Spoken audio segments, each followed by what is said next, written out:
Guess what it is? Oh, Jesus. The first thing I say and I fumble. Of course I fumble.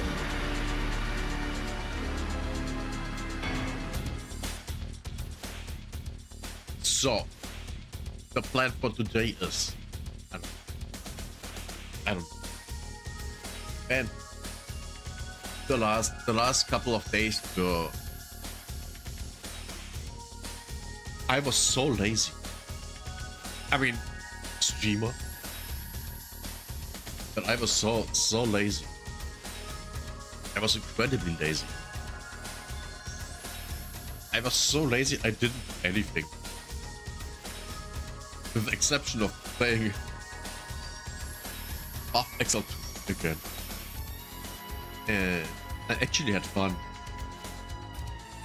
Man, after I changed my druid from forcing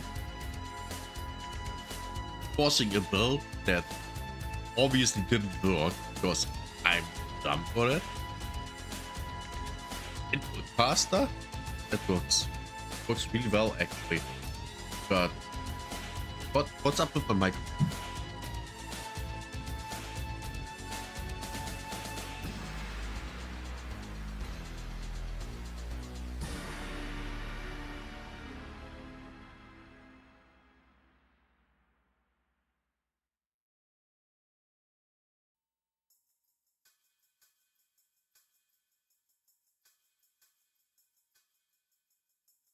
So, Windows again decided to change my audio settings. Why? Because fuck you. That's why. Fuck you. Oh, I hate Windows. I can 100% with 100% certainly guarantee you that Windows 10 was made by retarded people. Everyone that worked on that thing is mentally retarded. Everyone. I hate that thing so much. Oh my god. I want to punch everyone that worked on that thing in the face. Everyone. Oh my god. Oh my god, that thing is so bad. And that's Windows 10. Windows 11 is even worse. Windows 11 is even worse. And I haven't touched Windows 11. And I never will. Unless I'm forced to. For some reason, I don't know. Games don't run on Windows 10 anymore. Yeah, that would be bad. Man, but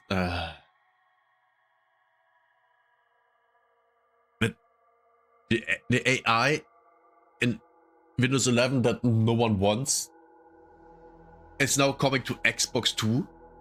Which also no one wants. I mean, Windows 10 is already full of shit no one wants. Why do I have this? Why? Why does this thing search on the internet? I don't want that. It's bullshit. And quick warning, it's spring, I have allergies, massive allergies. So yeah, that's what we're gonna deal with while we are streaming too. Okay, man, after this Windows 10 rant, or Windows in general rant, how about we talk a little bit about Marathon? So Marathon came out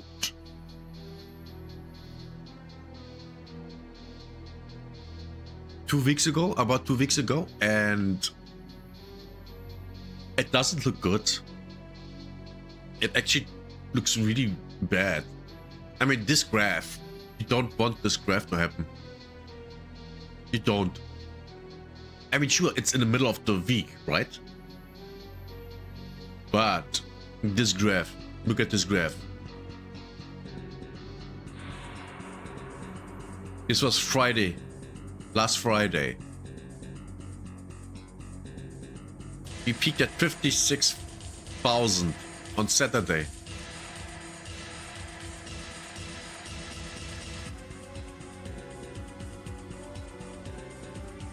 And today's point is lower than last Tuesday.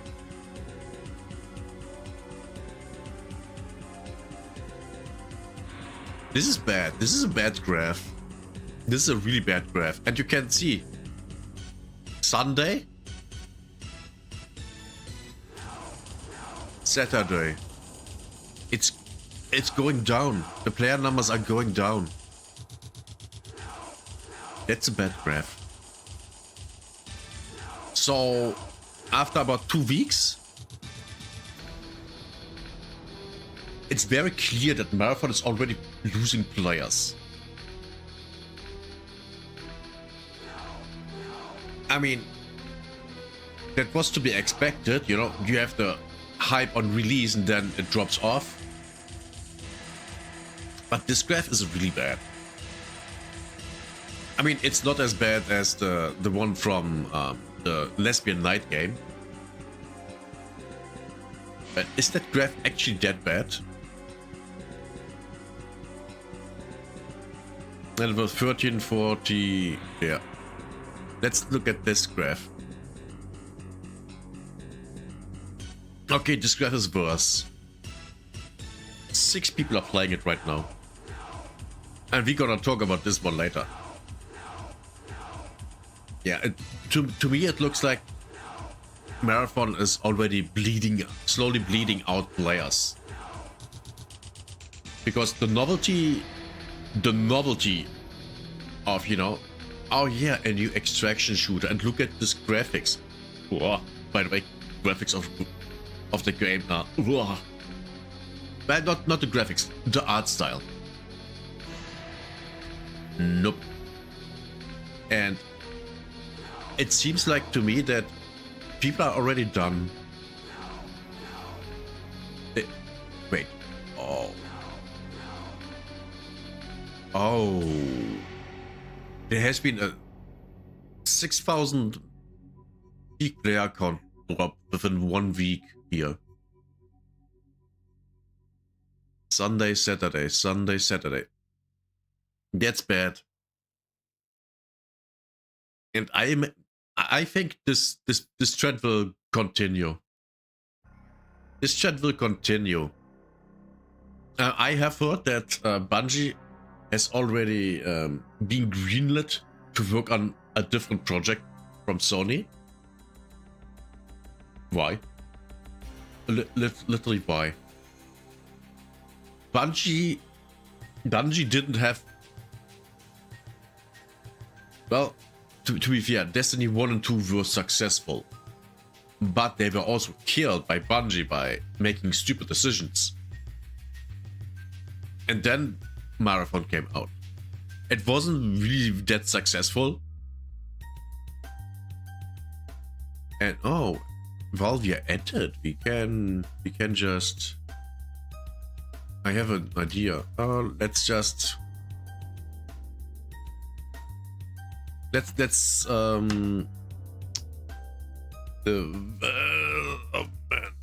cost of a Marathon game. Yeah. Estimated cost over $250 million. Estimate, and that's from the AI. So we with a big huge amount of salt we can tell. Yeah, about that.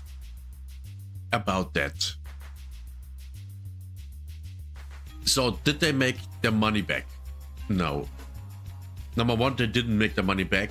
Number two, they are bleeding out players. Slowly. It's not Marathon. No, it's not Concord levels of success. But it's Bungie. It's Bungie success. You have a nice peak. Let's be honest, this is a nice peak for an small game. Not a game that costs $250 million. And on top of that, advertising. So 300 million. 1 year from now, the servers are likely not there anymore. I think Marathon is done. It's already done. And I purely go off this graph. If this continued, which I absolutely believe it will, it's done. It's absolutely done. They will not make back their money. They will lose money.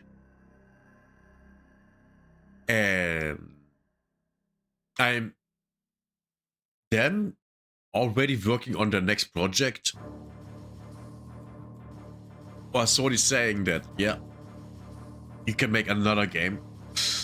I don't even believe that they will actually make another game. I think the studio will shut down. This will continue until, I don't know, they have a couple of hundred players, maybe 1,000, 2,000, and then they will say, yeah, that's financially not viable, and then it will shut down. While at the same time, Destiny. How does that do? Not good. Not good. Look at this. Now, will Concord have player numbers this high in 1 year from now? No. No. Concord is way too niche to have this many players looking like it does. So yeah, I don't believe that. I guess they released something here. Festival of the Lost peaked at how many? I don't know. How many are these? Oh, 30,000. That's not a lot. 30,000 people. And then it went back down to 15k. Immediately, yeah. Destiny is dead.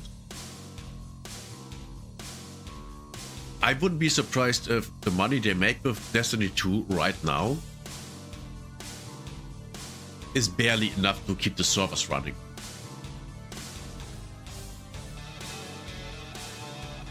Which, whoa, 3 months. Oh, this looks bad. For 1 month, it's okay. 3 months, it's bad. 6 months, it's also bad. See here? It's lower than here. So they are losing players. Yeah, Destiny is bad. Destiny 2 is dead. I mean, 1 is dead for a while, but Destiny 2, it's done. Destiny 2 is completely dead. Absolutely dead. So dead. And I think, I absolutely believe that Marathon, the same thing will happen. I mean, it's already happening. I mean, look at this. It's not even out for a month. And they are less than half the player population. If, well, on the weekend they reach more than half. So we have to...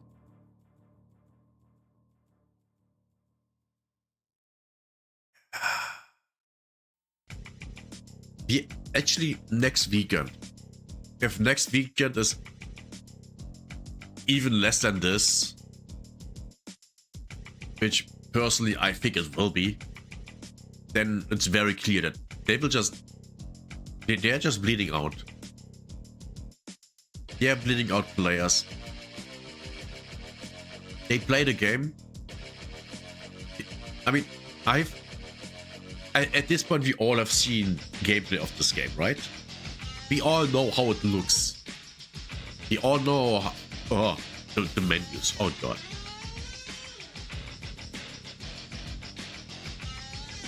The menus are atrocious.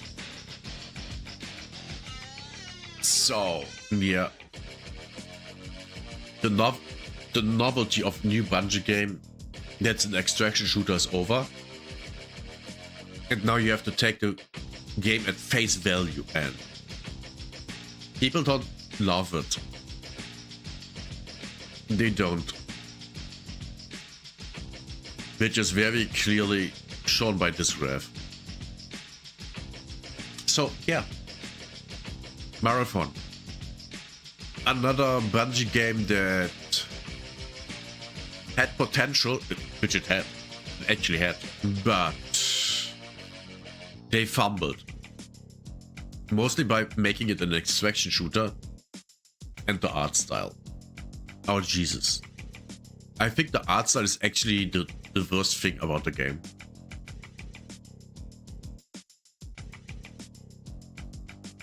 Well, if you like this video, follow, subscribe, like, comment. Let me know what you think. Is it going to die or not? I mean, it's very clearly it is, but what is your opinion? Let me know in the comments. Until next time, bye bye. And that's how you make a YouTube video as a reaction.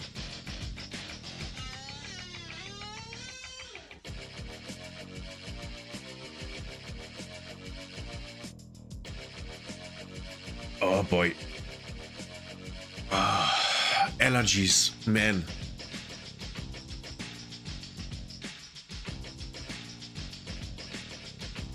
Oh. Oof. Oh boy. I'm not feeling good.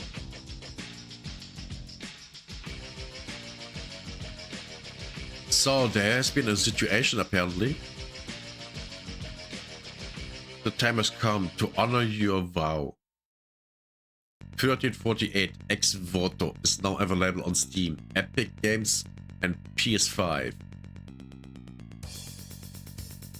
Oh boy. For this, we actually pay a little bit more attention. Because, oh boy.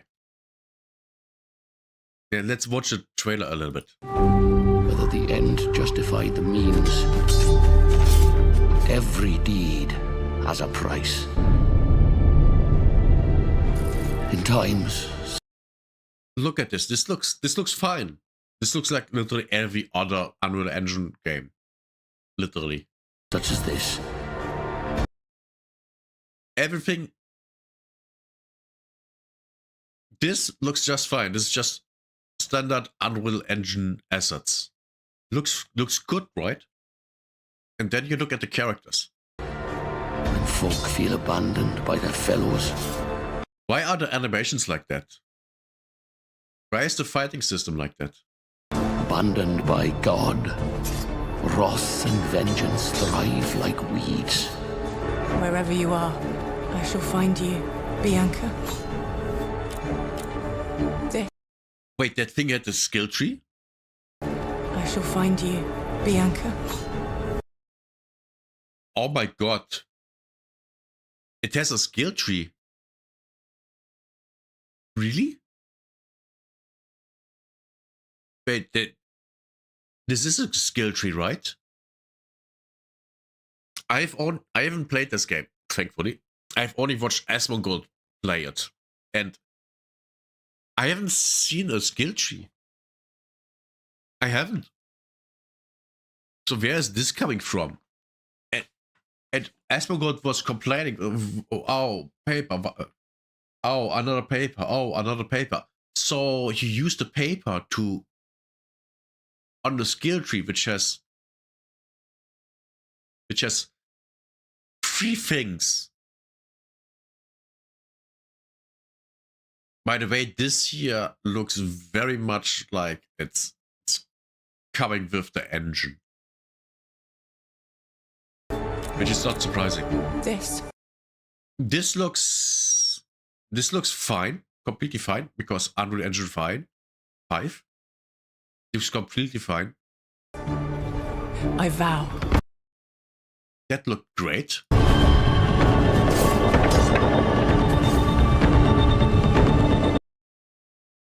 You know what's interesting? They never show more than about 2 seconds of the combat in a row.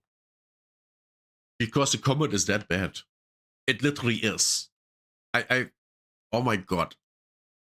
Watching Asmongold fight in the game was horrible. And the thing is, every enemy uses this. You can defeat every enemy with the same attack pattern. And then you go to the first boss. And the first boss has an attack pattern and a pattern of behavior completely new. You have never seen anything like that before in the entire game. So you have to on foot adapt to something you haven't encountered in the game before at all. And that was an actually hard fight. Until you figured out how to do it, and then it was easy. But figuring out what to do, that was the only hard thing about the fight. But the moment you knew, the boss was easy. And I'm astonished that this game, I mean, let me show you. I'm not logged in. Let me show you. This gonna be fun. Because this studio, I want you guys to guess how many games they've made so far. I want you to guess.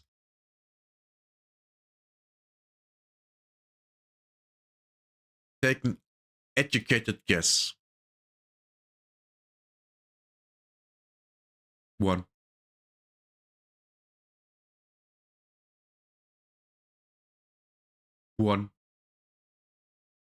It's the only game.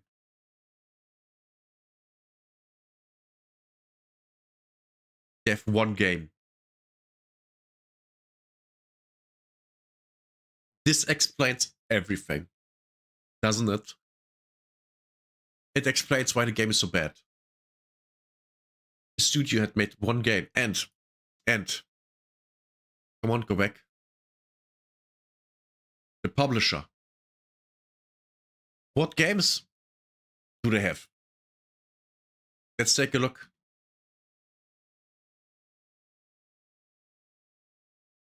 Do you see this?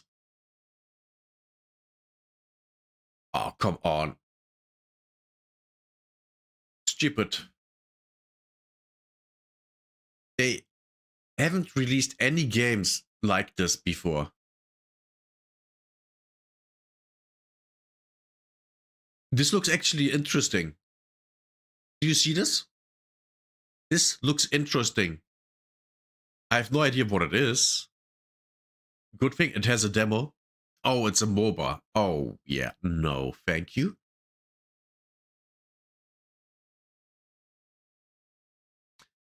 Wait, these aren't older games, right?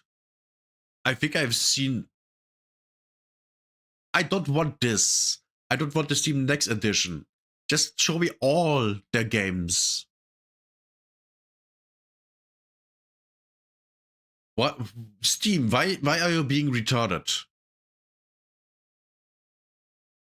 Why is Steam retarded right now?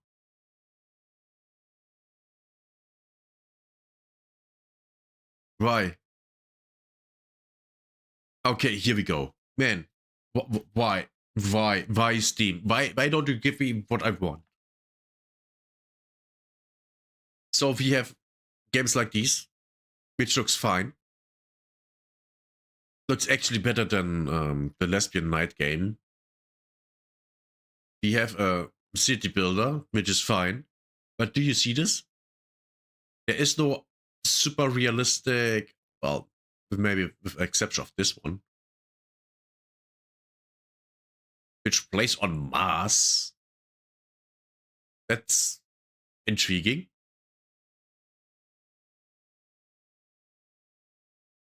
Yeah, they haven't had any games like 1348 before.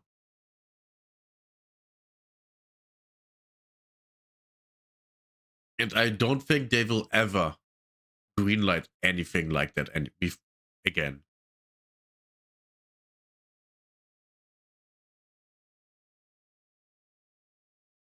These are games that are primarily 2D.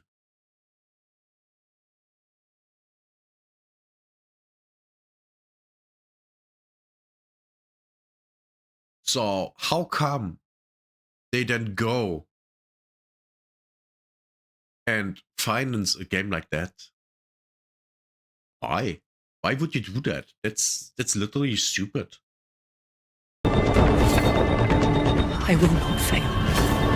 I will not leave without you, Bia. Now to be fair, this looks cool. This bloodshed, this suffering must end.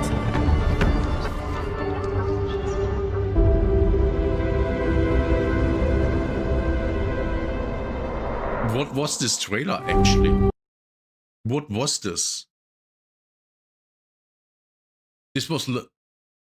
What was this trailer even about?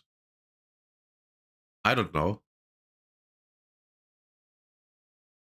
The time has come to honor your vow. Yeah, no one cares. Don't you have anything more recent? Maybe in the replies?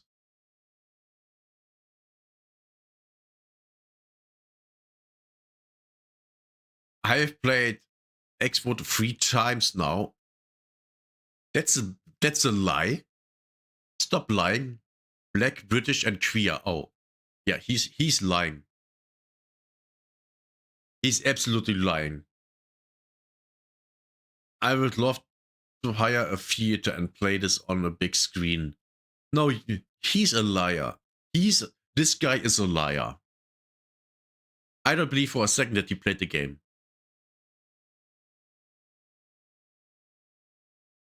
Okay, guess we don't get anything out of this, so we go here. Look at this. Look at this. This is horrible. And I completely botched my video idea. I wanted to make a video about how this game is worse than Concord, which it is. It is. And I completely botched that by just starting to ramble. Great. Fantastic work, old man.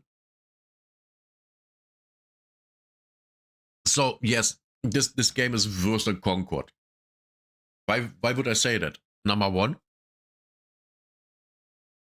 Well, actually. Let me. Concord character.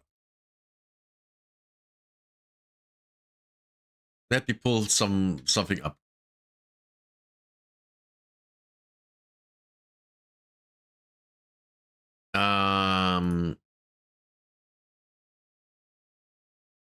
Yeah, this works.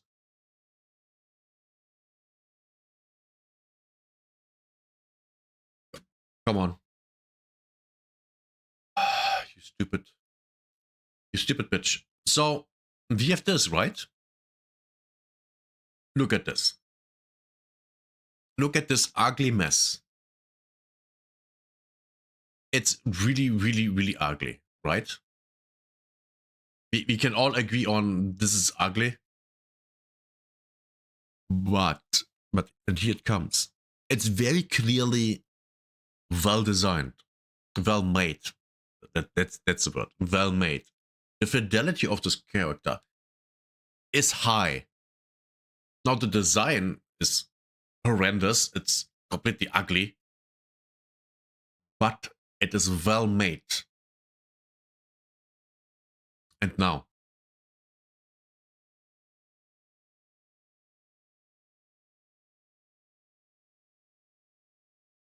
And now we take a look.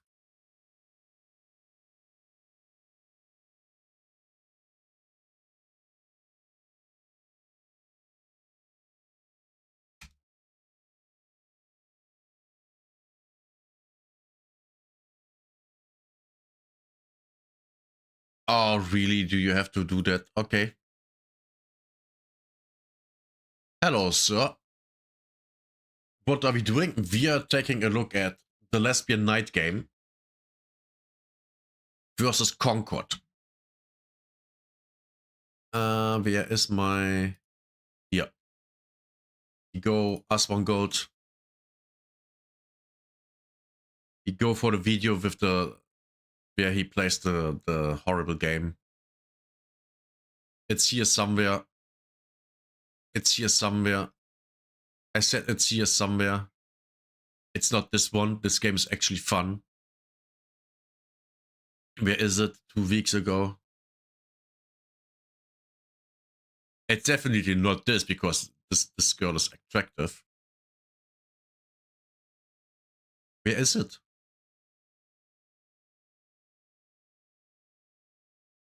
I know I've seen him play the game.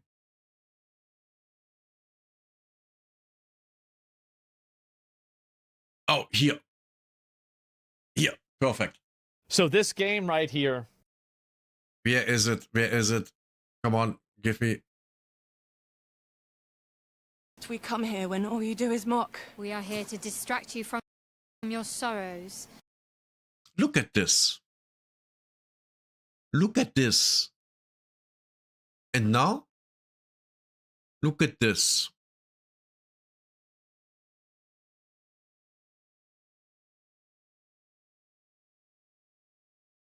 Do you see what I mean? Fidelity-wise, this is high fidelity. This was crafted by someone that knew what they were doing. Now the fundamental concept of the character is trash. It's just trash, but it's well made. And then you have this, which is very obviously made by someone that is less experienced, a lot less experienced. And on top of that, the facial animation. Look at the facial animation. Besides, nightly practice balances your humours, Aeta. Mock play mine. I practice. But I am no knight. Yeah, because you're a girl. What even is this angle? To be fair, the eyes look great, but that's Unreal Engine 5 standard. No, you're more than that. Yet I still hear my father's voice instructing me from the shadow of that tree, pointing out my grip, my posture. So, yeah, so are they like lesbians, or how does this work? Yes. And that's why, spoiler alert, at the end of the game, these two fight to the death. Yes. And in the game with the lesbian couple fight each other to the death. At the end. Oh, isn't that the perfect lesbian love story? You can't make this shit up. You can't. This is hilarious. Oh my god, it's so bad. And the same goes for, by the way, for the level design. The level design in this game is hilariously bad. Literally every fucking level is just a straight line. You spawn at the point, and then you move to just a straight line. It's not really a straight line, but you know what I get. There's no actual diversions. If you have a straight line, and maybe here is something, a little bump that you can explore. But there's not really something to explore. There's nothing there. You get some papers, which you use for the skill tree, but for that you need to know that there's a skill tree. We have seen it. It's not really a skill tree. It's 3 skills. That's all. And you find parts for your sword, which I think they just put into the game because we need something more interesting in the game. Let's copy Tomb Raider. Remember Tomb Raider, where you would go into these thousands of years old graves and you find parts for modern weapons? Yeah, that kind of shit. But you don't go anywhere. Yeah, you run into danger of failing or something like that. There's nothing interesting about that. You just go into an area, you climb a rock or something like that, and then you get the thing. That's literally all what there is. And that's the entire game. Graphically, the game, everything that's just standard Unreal Engine assets looks fine. The things that were made by the actual people that made the game, they don't look good. They don't. I mean, the area looks fine. There's motion blur, it seems like, but damn, it's... Why is there even motion blur? I hate motion blur. It's so bad. Oh, that's a demo. It's not even the entire game. That's why I don't find the things that I want to... Oh, here it is. No, it's not. Yes, it is.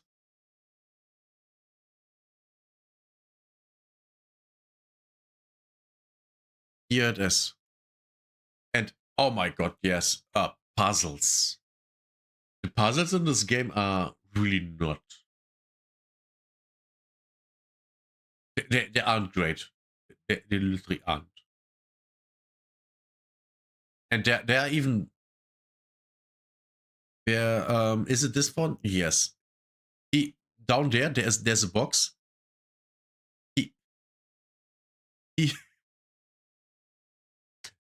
He makes this lift go down. There's the box down there. The lift clips through the box. And then the box is on the lift. And then he can pick it up and bring the box up with the lift. Why? Why is that a thing? You would think that that's just a bug, right? And you would not want that in the game. But it's in the game. And if you playtest this thing, you would think that someone would run into that, you know? I mean, wouldn't you test the game if something like that could happen? Or, what happens if someone pushes the box underneath the lift and then the lift comes down? What happens then? You would test things like that out, right? If you're a developer. But they either didn't, or they thought this is not a bad thing. One of these things is what happened. And none of them are good. None of them are good. And that's why 6 people play this game right now. And it had a 22-hour peak of 22 people playing this. I, by the way, think that most of the people playing this were content creators. Well, content creators and reviewers. You know, games journalists. I think that's the majority of the players. Because this very clearly shows that there aren't a lot of people playing this game. Which is not surprising. The game is horrible. It's literally horrible. Oh, where was it? It was very, very early. Right. It was here. It was here. Right. 2 more grass. We need all the grass that we can get. No, it was earlier than this. Let me run. Oh. There was a river. He doesn't go in the water. Oh. Right. It was. And now. Everyone knows a true night of the approximately 47 minutes. It's about here. It's about to happen. There's a small river. Let's go, Edgar. A small, tiny river. I can't fix that, I'm pretty sure. It's over here. Can Yeah, Not it's... too cold. No. No. What if I go in the water? Not too cold. Why? No. Oh, Why can you not go into the water at all? Why? I mean, sure. Oh, yeah. People back then couldn't swim. But that doesn't matter. I mean, look at the water. It's just a pond. It's just a pond. Why can't you go over there? And I don't know. There's a secret. You get something there. More paper for your skill tree. But why is that a thing? Sure. What is this level design? not too cold. No. Oh, She doesn't go in the water. On my weary feet. Or why didn't they make her drink the water? I mean, it's clean water. Why wouldn't she just take a sip? That could have been something. But that would you would have to animate that. So yeah, that's not going to happen. That's not going to happen. Absolutely not. Where was it here? No, not here. I can't find the boss fight.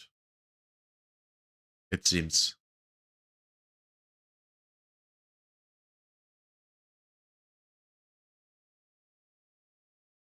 Boss fight was no.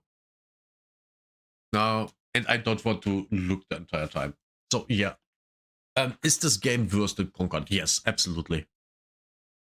Simply by the mechanics of the game being not good, the story being ridiculous. Oh, actually, 1348 finale.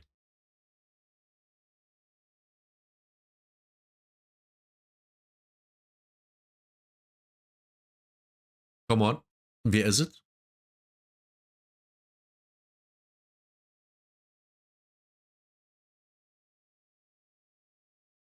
Right, it's here. It is in German, but we ignore that.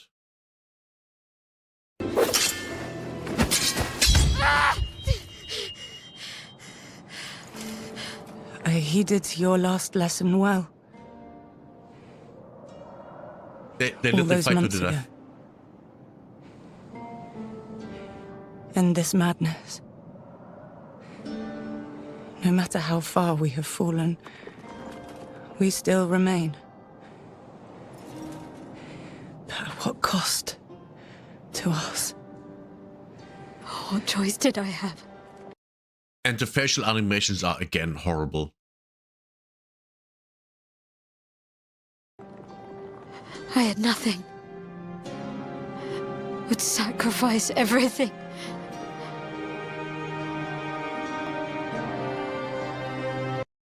At this, I have no idea what they are talking about, because of course I don't. I mean, why would I? But I guess she didn't want to go into the nunnery monastery to live there. And so she made the people attack her village or something like that. I don't know. That's my wild guess. This world has been unfair and cruel to you. Really? I fear the price of all this for you and me is too high.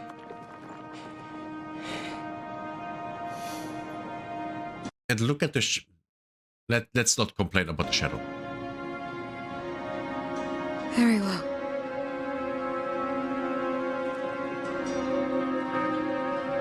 Oh, a dagger. Oh, my noble Ayat.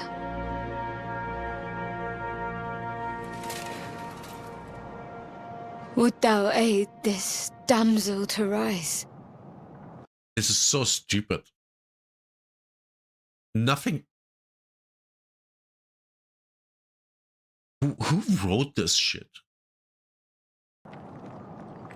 Oh, of course, it's a quick time event. Wait, that's the end?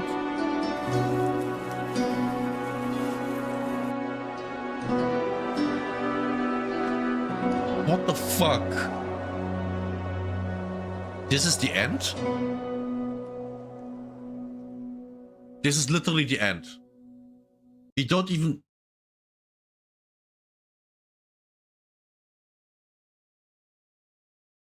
Wow. I'm impressed by how bad this was. This was even worse than I expected it. Because we don't even know who died.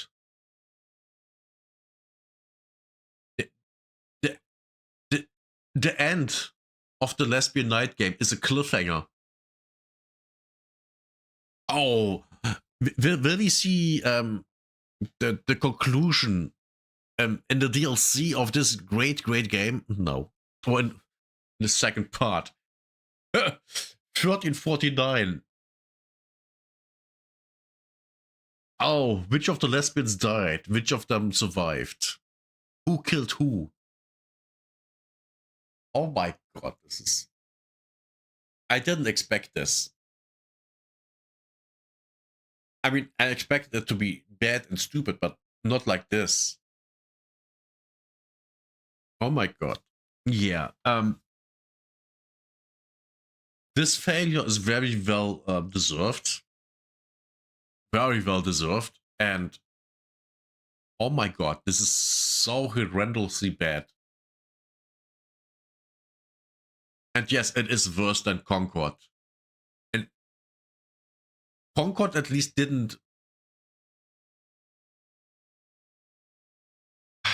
Behind Concord, you at least had people that had experience and were talented. This is just shit. I mean, you have motion capture, which you also use. But then look at the facial animations. What's going on there? Did they even use facial animation? Mocap facial animation? Or did they do it themselves? Or is it a mix between both? Because I've seen mocap for facial expression, for talking, for fully CGI stuff before, and it looked fine. It didn't look like this. Why does their facial animation look so bad compared to other games and movies? Why? Lack of talent and knowledge, I would guess. And maybe also care, because I don't believe that they cared about the game. Oh, right. Another aspect that I wanted to bring up. This game had the feeling when I was watching it of a game that was made by one dude that has a full-time job and the family that created this game in his free time just for fun. That's what this game feels like. Just a dude in his room working on his game when he has time, and then he releases it because he's like, oh yeah, guys, I made a game. Look at it. Here it is. And of course for free. That's what this game feels like to me. And I can tell because I played a game like that. It was a certain 18 plus game that was made during the height of World of Warcraft, and that's all I say. But this game gives me the same feeling, quality-wise. but at the same time has lower quality. Because with the Corn game, there was at least some passion behind it. Literally, the story of the Corn game is better than this. It literally is. I'm not kidding you. And yes, it had lesbians. Of course it did. But the story was better. It made more sense. Which is really something to say about a game that's purely about naked bodies. Yeah. If you like this video, subscribe, like, and comment. Let me know what you think about this atrocity of a game. Wait, there's DLC? Alright, there's DLC. I think it was our art book. Yeah, no one cares. Literally no one cares.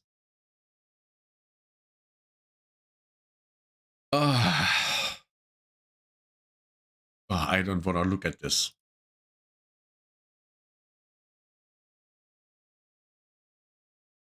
What is?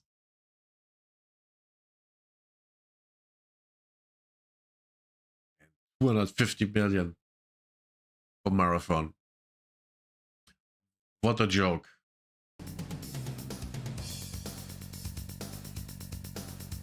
Man, that was not even an hour of streaming. Jesus.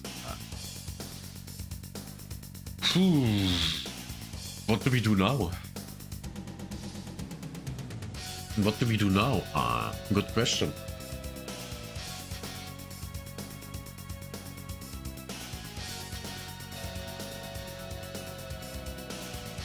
Why is sexuality trending in Germany? Why is that a thing? I don't want that. I don't want that. That's weird. Stop being weird, Germany.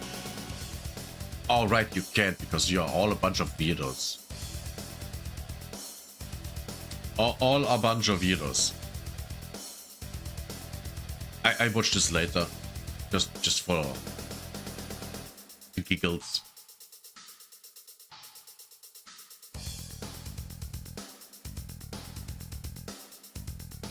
Path of Exile 2 is the best 10 hours of my life.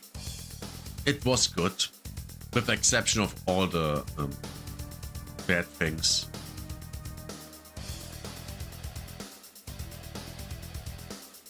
I've been playing a lot of indie games because of Steam Next Fest. I checked out 1348X Votto. That really wasn't... Look at the tree behind you. Yeah, that's a tree. What is this? It looks like the textures aren't rendered in completely. Very fun. No, that's not true. It wasn't fun at all. The only fun part I had with that game was laughing at stuff that I don't think I was supposed to laugh at. Space for jump and crouch? That's weird. Whoa. No, yes. No. A raid. You don't stand a chance. She isn't even looking at it. Looking the wrong way. It snapped the camera around to where the source of the fire is coming from, but not the character. Yeah. More stupidity. Sorry. This is this is very serious. Unhit, perfect attack. Press it. Where are you looking? Is there like a bird over there or something? Let's see you parry your blow. What is up with her face? I don't think this game is ready. I've been playing a lot of indie games. This game has never Big been update. ready. We just closed book building, raising 19. So bad.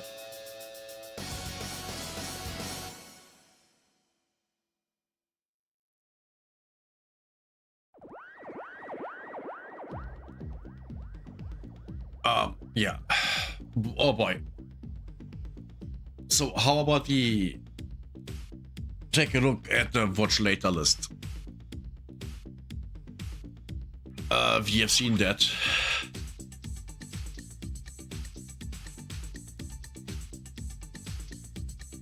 Oh, we have seen that one.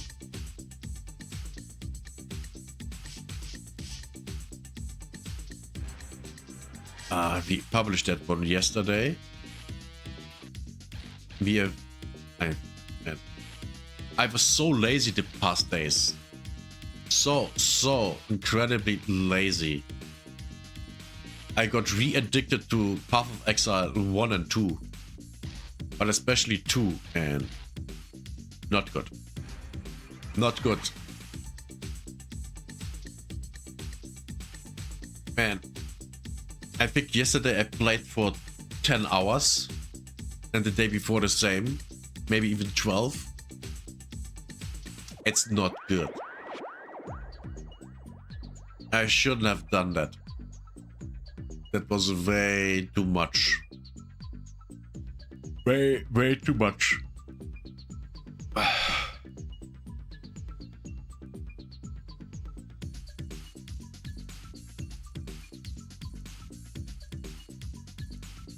It's almost like...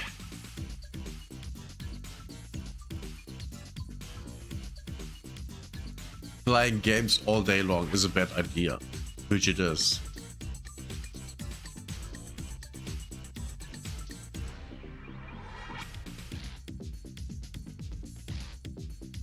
Now,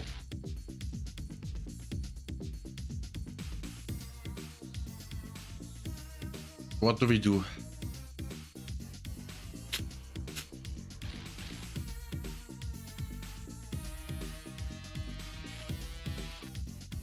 We actually watched another Actman video from 10 days ago, just for fun.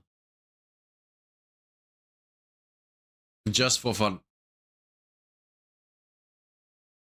Man, I feel like I'm dying here. I can barely breathe through my nose. It's horrible. What's up, everybody? This is the Raider Man here, and today I have a brand new addiction. It's not crack, but it is just as bad for my health. Arc Raiders. Understandable. As of recording this, I have about 58 hours in, and it's one of those games where I have to exert some self-control. I have to. How much hours do I have, actually? I think I'm at 200. 240, okay.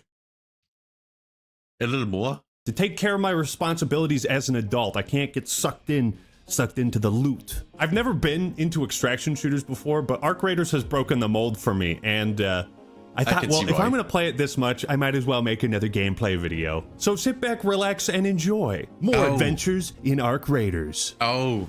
Okay, I'm back. This is a good spawn. Why come? It's been like the meta, or at least my personal meta, since the game came out. This man just said he has a meta. This is cringe. Imagine having a strategy for a strategic game. So that's what we should do. What about these high... That building is good for loot. It is. It's not great, but it's fine. And you can get into good places from there on. High value loot places. Nah, fuck all that. This is the high value. This is a secret high value loot area. I don't know, man. Those high value loot areas sound very appealing. Trust me, just trust me. I found a toaster. You know, I could always use a second toaster. No, come here. I'll give it to you. You don't have to. Too fucking bad. Come here. Oh, this is the roof. Oh, fossilized lightning. That's 5k there. 5k. Right there. Just from lightning hitting the... Wait, he's playing a lightning storm? An electromagnetic storm? Okay. I just thought it was a night raid. Oh, that sells for like 5k, I think. Oil? Metal parts. Solid goop. Ooh, a third toaster. Man, this is kind of like how I felt after playing Helldivers for the first time. It's like, why would I stop playing? Oh, I was gonna kill it with the seeker grenade. Is this how this works? Oh, there you go. Oh, damn. That was sick. I need 2 of those. Good shots, guys. All right, Ackman. Yeah, seeker grenades are really, really awesome. I love them. Yeah. The thing that caught me most about Arc Raiders is the looting. Everything else is whatever, kind of. but the looting. That also was the main focus for me in Escape from Tarkov. Always the looting. Nothing else, just the looting. Everything else was just noise that was in the way. It's always just the looting. It's always the looting. I'm an absolute loot goblin. It's horrible. And I love it. Stupid flame guy. All right. Where we go now? We keep gooping? We could get out real quick and just reset. Do a quick little reset and get back in. Wow, what the hell just hit me? Was that lightning? That was an exploding bot, I think. My game just crashed. Oh, we're going that way? Great. Oh, did you? Oh, My game just crashed. Yeah, you are walking in place right now. Do you want me to stick with your So that's body, how it looks or? like when I crash. Yeah, he can get back in here. Okay, yeah, I'm just gonna yeah, you're just walking in place. Oh no. That is actually such fucking bullshit. Oh, that lightning strike was very close. Oh, there's another one, look out! Oh god, you're taking damage. I live, bitch. Oh, you're back. Nice. Oh. Look at it spin, I swear to God. I swear to God, if that was Oh, here's a probe. Oh yeah, look at that. That's some good arc parts right there. Open up.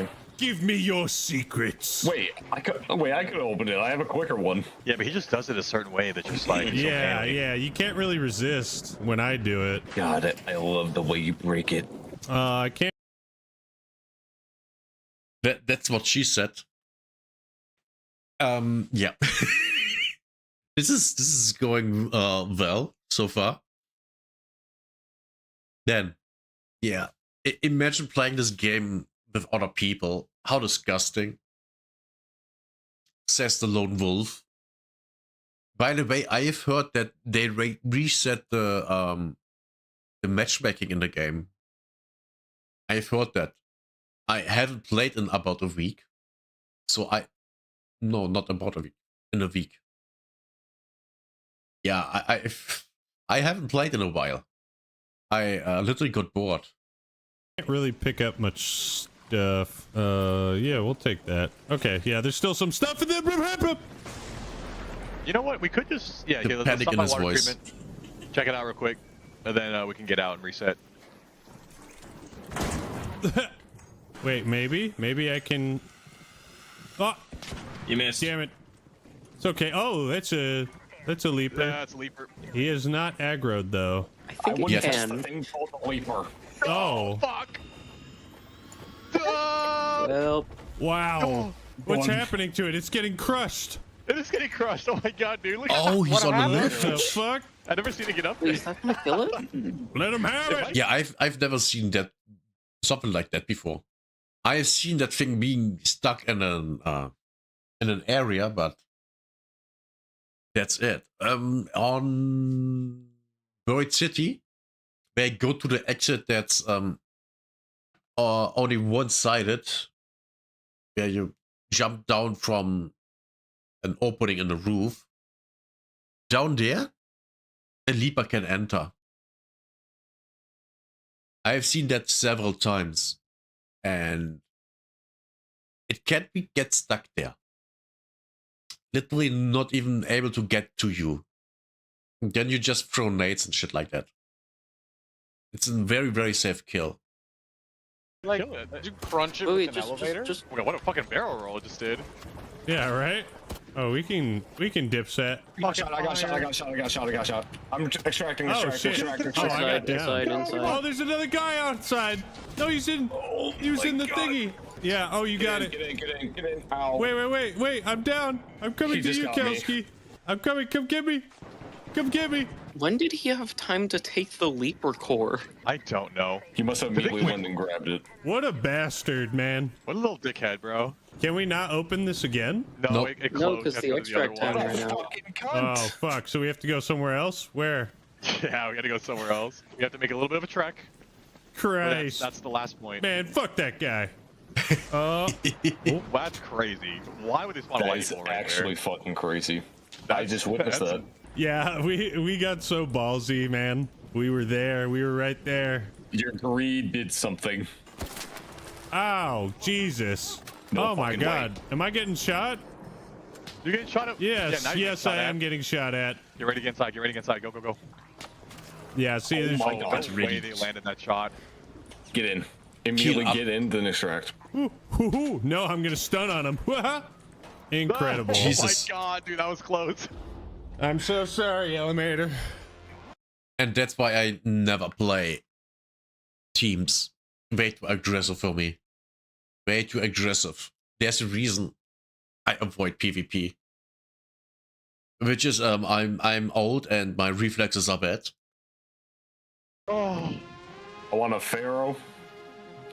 I want one. Yeah, see, I didn't need to play any solo rounds. Solo is definitely an experience. Like, it's way more tense. Probably way more social too. Oh We yes. can go here actually first. Yeah, we're already right next to these apartments. The hospital is some good gooping though. I hear both He's also using the words. The words of the nut. bullets. Bullets do fly. Yeah, because it's nighttime. Probably want to be very careful about using this old flashlight. I got Lance's mixtape. Oh, you did? Fuck yeah, I got one of those. Playing cards, fabric. I do not need a rattler. You don't. Dude, the audio is so good in this game. I know immediately that it's a fucking turret shooting because it just sounds different from everything else. Yeah, and you were right. Let's go to the town hall. He's Guardian. correct. I said we hit a hospital. Hospital? Oh, Oh my wow. god. No. Oh, what? Wow. Oh, he I can't survived. believe I fucking did Wow. That's some Smash Bros tech right there.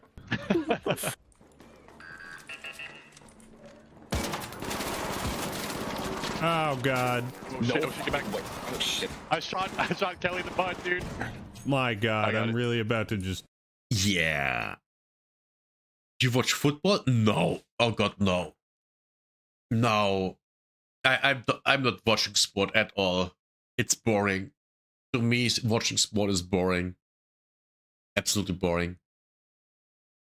And welcome. die from a fucking turret. Wait, this is like the Modern Warfare mission Clean House. Oh, that is a guy Oh. right there.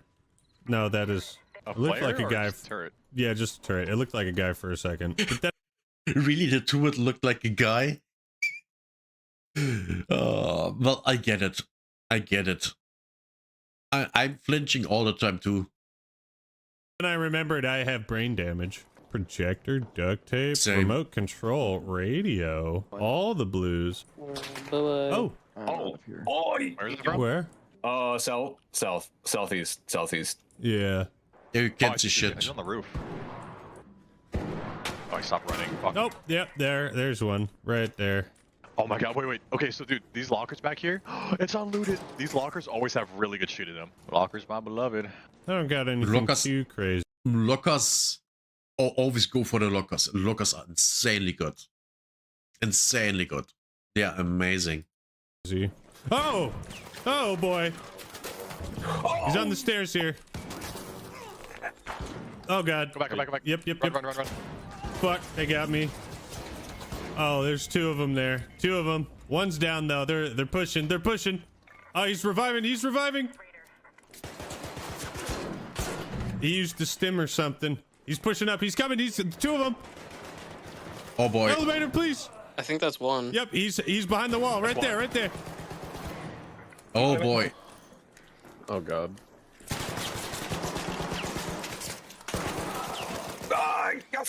Yep. Just one more. He's right behind there. Oh, Nice. baby. Oh my god! Yeah. Suck my wee, bro. Was it worth it? Man. Open up. Yeah, thank you. My friend, we have sandwich for you. Oh boy. Wow. Yeah, we got 3 of them. Well, you did, but you guys both did that. I was the bait. It was this guy. Moments like these make me actually want to play PvP in the game. But then I always remember that my reflexes are bad, I'm old, and I'm toxic. So I can't. I got 5 shield recharges. Yes, thank you so much. Oh, I found another osprey. I was actually one shot, dude. I was one bullet away from. No, yeah, you guys played that absolutely perfectly. Could not have been played better. Oh yeah, let's get out of here. Where do we go? Right there. Yeah, we go. So there's an extract right beneath us. That's why I like hospital so much. So if we just here, follow me. I am over encumbered, but I do have a sniper, so. So yeah, if you spawn on Barren City and like you can like loot hospital first, you can just get out immediately right here. Yeah, I got a Berletta. Oh, a Berletta 4 with 2 attachments. And the Osprey. I got the Osprey back. We're gonna extract with it. Oh, good run. Holy good shit. You know what I think? Okay, I think. To be fair, I'm bored. I'm bored from watching this. So yeah, I can't even imagine how others feel watching me watching this while being bored. But it's always nice to see people liking things that you like.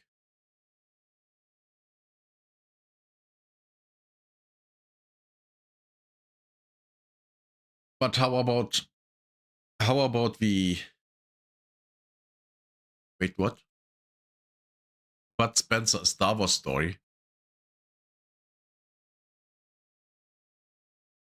Come on, I have to watch this. I'm sorry, but I have to watch this because Bud Spencer.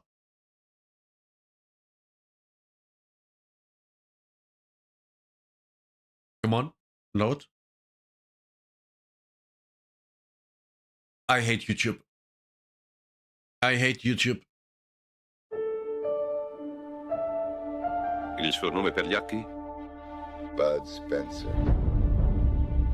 Contraffazione di documenti imperiali, possesso di refurtiva, aggressione aggravata e resistenza all'arresto. Solo dall'età di 15 anni.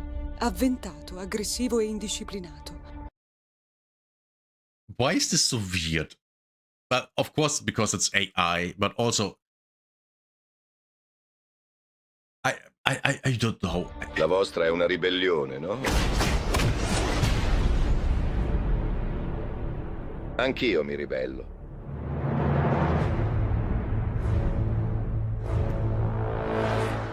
Abbiamo una missione. This shot looks actually good. And yes, it's AI. Of course it is AI. Everything here is AI. Per te.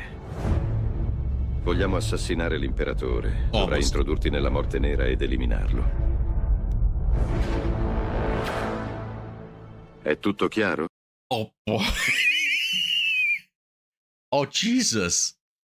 That was something. Oh boy. Scusa, non stavo ascoltando.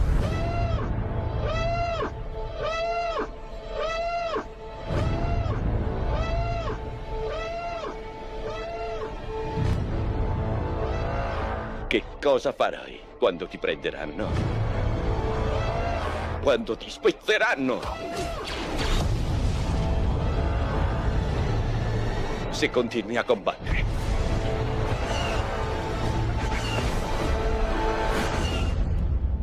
How? Che cosa diventerai? How is this so good? Oh no.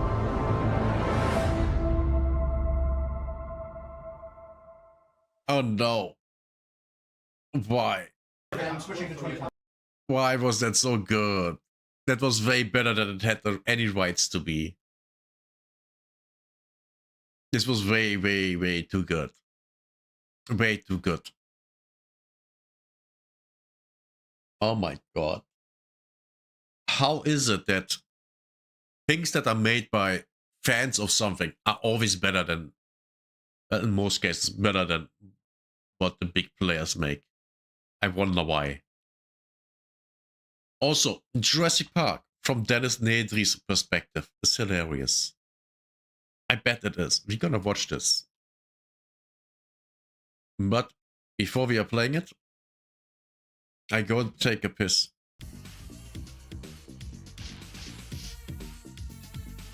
I had to piss before I started streaming.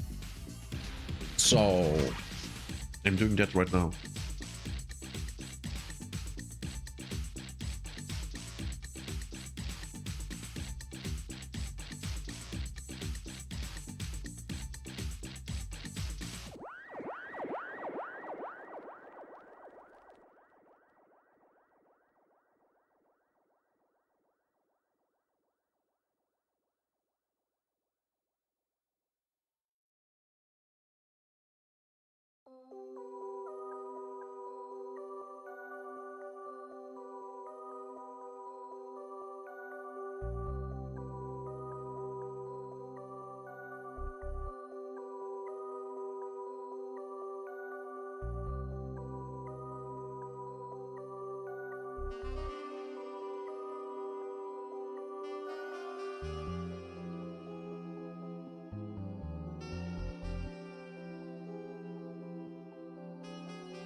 I was muted.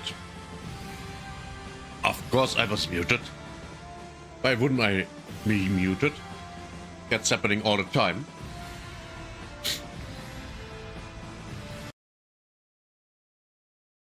So, Jurassic Park from Dennis Nedry's perspective is hilarious.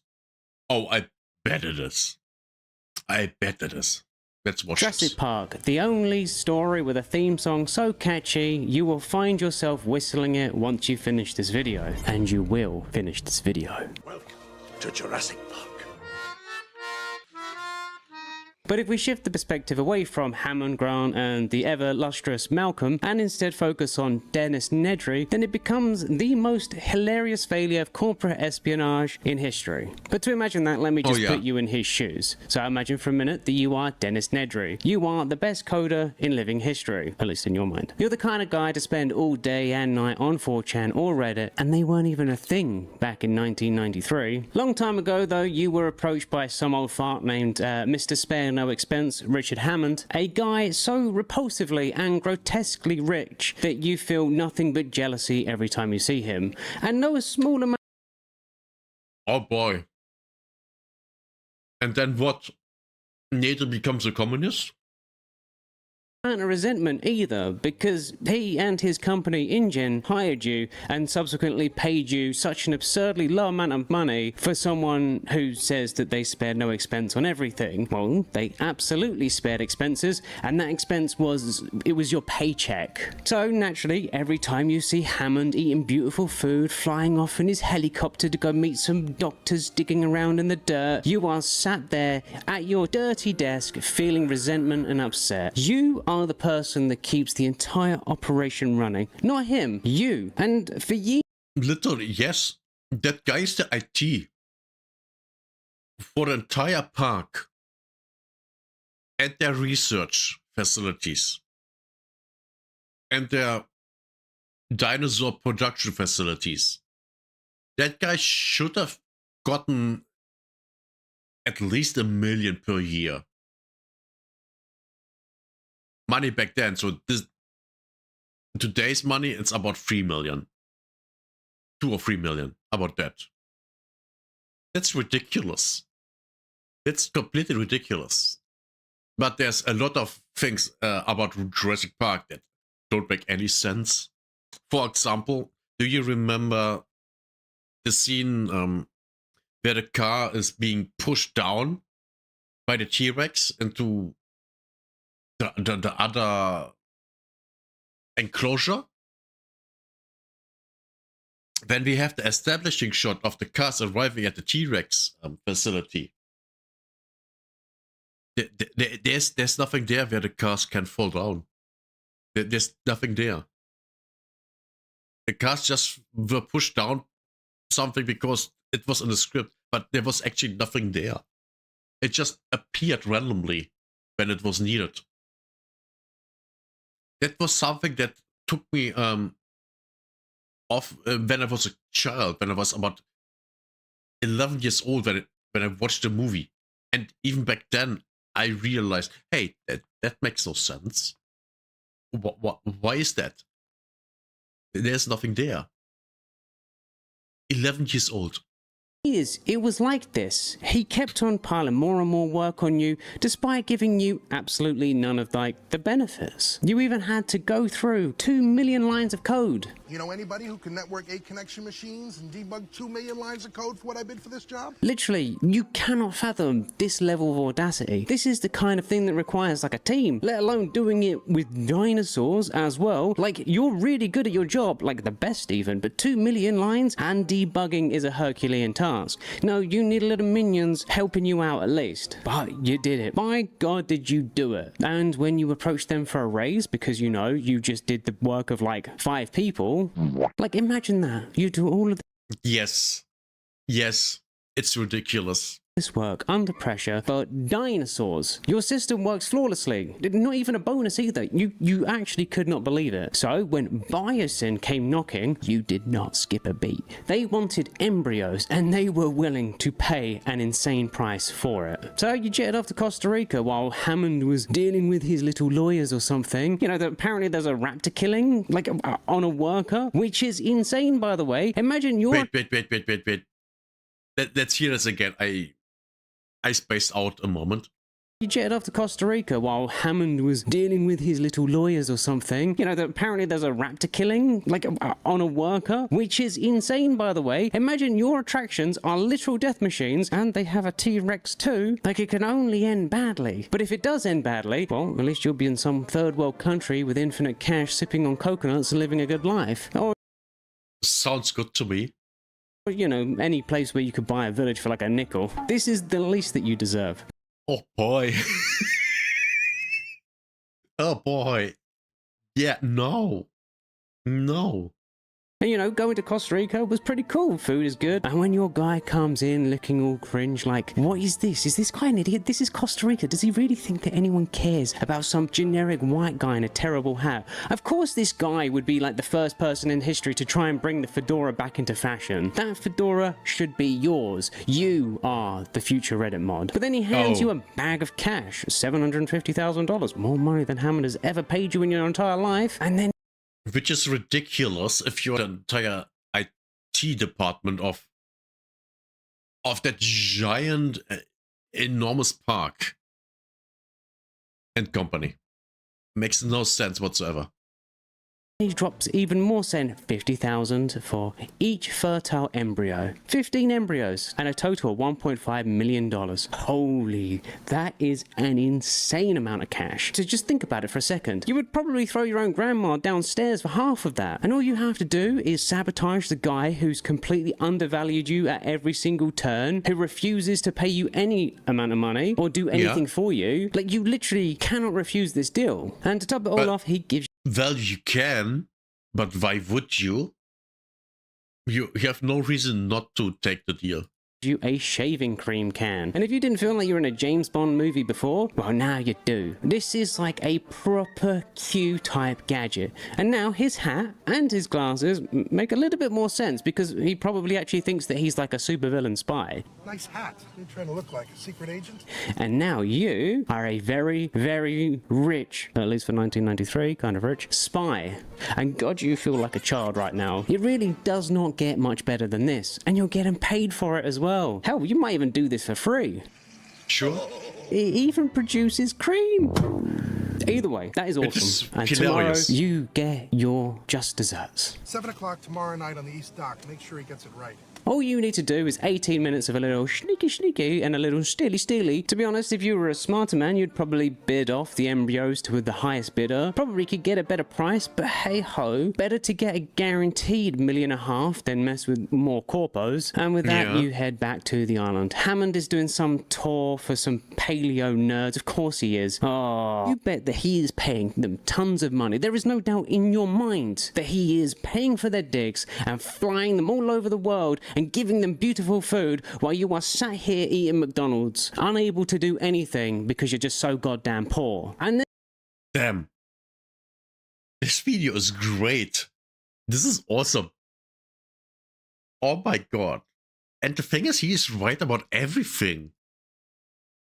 He's right about everything. It completely doesn't make any sense that there's only one guy doing the IT for this massive project. I mean, what happens if he gets sick? There's no one there to replace him and work the system. What the fuck? This is so stupid. But yeah, you know, the movie had to happen, so of course there's that. And they start having glitches, and Hammond starts coming to you about the situation. But this time, you literally have nothing left to lose. You've got nothing left in the tank for this guy. Screw this guy. Our lives are in your hands, and you have butterfingers? I'm totally unappreciated in my time. To be fair, you've done this a few times before. It's crazy. But you are so necessary to the island, yet they just keep on doing this. It's insane. Either pick a lane. Either you're unnecessary and able to be paid cheaply, or you are necessary and you have to do all of this stuff. There's no two ways about it. But this got him rattled. So you go for the jugular. You tell him how good you are at your job. And I mean, like, you are physically restraining yourself to not say what you're about to do, because you know tomorrow he is going to have the shock of his life. Sorry about your financial problems, Dennis. I really am, but they are your problem. Yep. And tomorrow, those problems are now going to be his problems too. And you won't have any problems anymore. It's crazy how that works. I don't. Yeah, this is... Man... If you don't worry about the problems of your employees, that shit can backfire on you. That is the sole reason why you should at least somewhat worry. I'm not oh, you have to take complete care of your employees. That's bullshit. But you know, some degree of paying attention is important. Blame people for their mistakes, but I do ask that they pay for them. Oh, does he now? Well, he's about to find out why the mistake of not paying people will cost him dearly. Anyway, Mr. Snakes on a Plane comes at you asking to debug more code or something, by the way. Oh, you can't do that yet because, like, you know, when you actually go to debug the code, that's when all hell was about to break loose and, you know, you're going to need to skedaddle. And you do want the money, but you are not about to throw these people on the tour under the bus so you can get a little bit of cash. Like, you want money, you don't want to murder people. Go ahead, all of you. I'm approaching the Tyrannosaur paddock. But while Hammond is letting his little guinea pigs get bored to death from some lack of dinosaurs, you're doing a little recon. You know, you're in your MI6 era now. This is what James Bond would do, right? Like recon or something? Who knows? Sorry, we can't actually swear in this one. So you're more of an armchair spy than an actual spy. But then the worst happens. A storm is coming in. And now the dock guy, he's hard up your ass. So you have to move. Yeah, a storm was coming in and no one knew about it. Wait, did they know about the storm coming in? I don't remember. It's too long ago for me to... I think the last time I've watched a movie was in my teens. Oh my god. That's long ago. Oh god. Yeah, I don't remember, but I really don't remember. You actually have to do the terrible thing. You're gonna actually have to, like, throw these people to the dinosaurs, like, because, well, you know, you're not gonna let this opportunity slip. This is $1.5 million that you've been planning for so long. Like, okay, there's a little bit of collateral damage. Maybe they will survive. It's just dinosaurs after all. They're just giant meat-eating creatures. Maybe they don't even like humans. I don't know. But you have to move now. You have to go and break into the vault, steal the embryos, and go to the dock. In 15 minutes, by the way. You'd almost feel like this was your moment. This is the hero's journey moment that you were dreaming of having, but, like, come on. You're not exactly ready to do some high-octane heist. You're hoping for a more meandering robbery. You gotta give me at least 15 minutes. Give me the 15 minutes. Damn, you are cooked. You are so cooked that you can't even muster up the energy to crack a few jokes and be your wise, smart-ass self. And you're probably very lucky that these guys have apparently the emotional intelligence of a tablespoon, because no one even notices that you're acting, like, a bit weird. Who realistically gets this sweaty or nervous about getting a soda? And they just let you go. These people. There's no grand goodbye. There's no ceremonial wave. It's just... they look at you and look down, and that's it, and you're gone. But now you're off to the races. It's like stealing candy from a baby. Thank you, Mr. Hammond, for sparing no expense, because now you're about to be filthy, filthy rich. Maybe not Hammond level wealth, but, you know, enough that all of your problems are about to completely vanish. And, you know, hopefully the ends will justify the means. Yeah, pick up one. By the way, just a side note, everyone in this movie is a good actor. At least I would say that.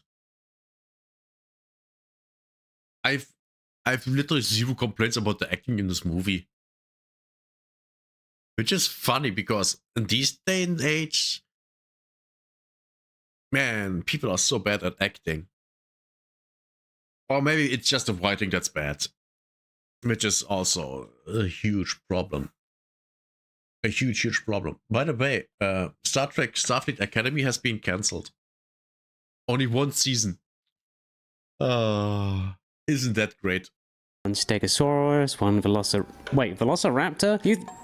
You thought they only had Deinonychus. What? You don't even know anything about dinosaurs, and you knew that was the case. Even Hammond can't help himself from crap marketing. How crazy is that? And of course, you make sure you get the T-Rex, because Lord knows these Biosyn guys might actually give you a bonus for getting such a big ticket item. And your getaway commences. At least you didn't turn off the raptor cage, because like, could you imagine those Deinonychus could actually tear you apart? The raptor fences aren't out, are they? No, they're still on. Why the hell would he turn the other ones off? And at least this way you give those people, you know, who are currently running for their life. Yes, why would he turn the other ones off? Actually, why would he? It makes no sense. Just turn nothing off.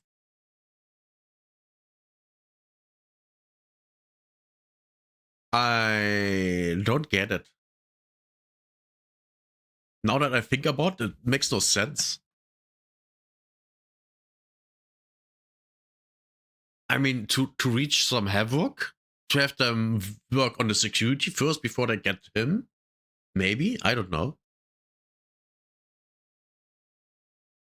But yeah, it's looking for a lot of logic in Jurassic Park is maybe not the smartest thing I can do. It's a fair shake to not have to deal with raptors, because that is a death sentence. But at this point, you know that they'll be trying to get through your code, and that's where your cheeky little, say the magic word, hack will come in. Just a little failsafe to rustle some Jim Jams while they get flustered, and you walk out with the keys to the kingdom. Crap. You were too busy thinking about which private island you were going to buy that you didn't even pay attention to the road. But man, you do drive for a while and you got lost, didn't you? Oh, like the boat is going to be gone at this rate. Oh no. By the way, how does he not know the way to the dock? Just out of his memory. Why? He should.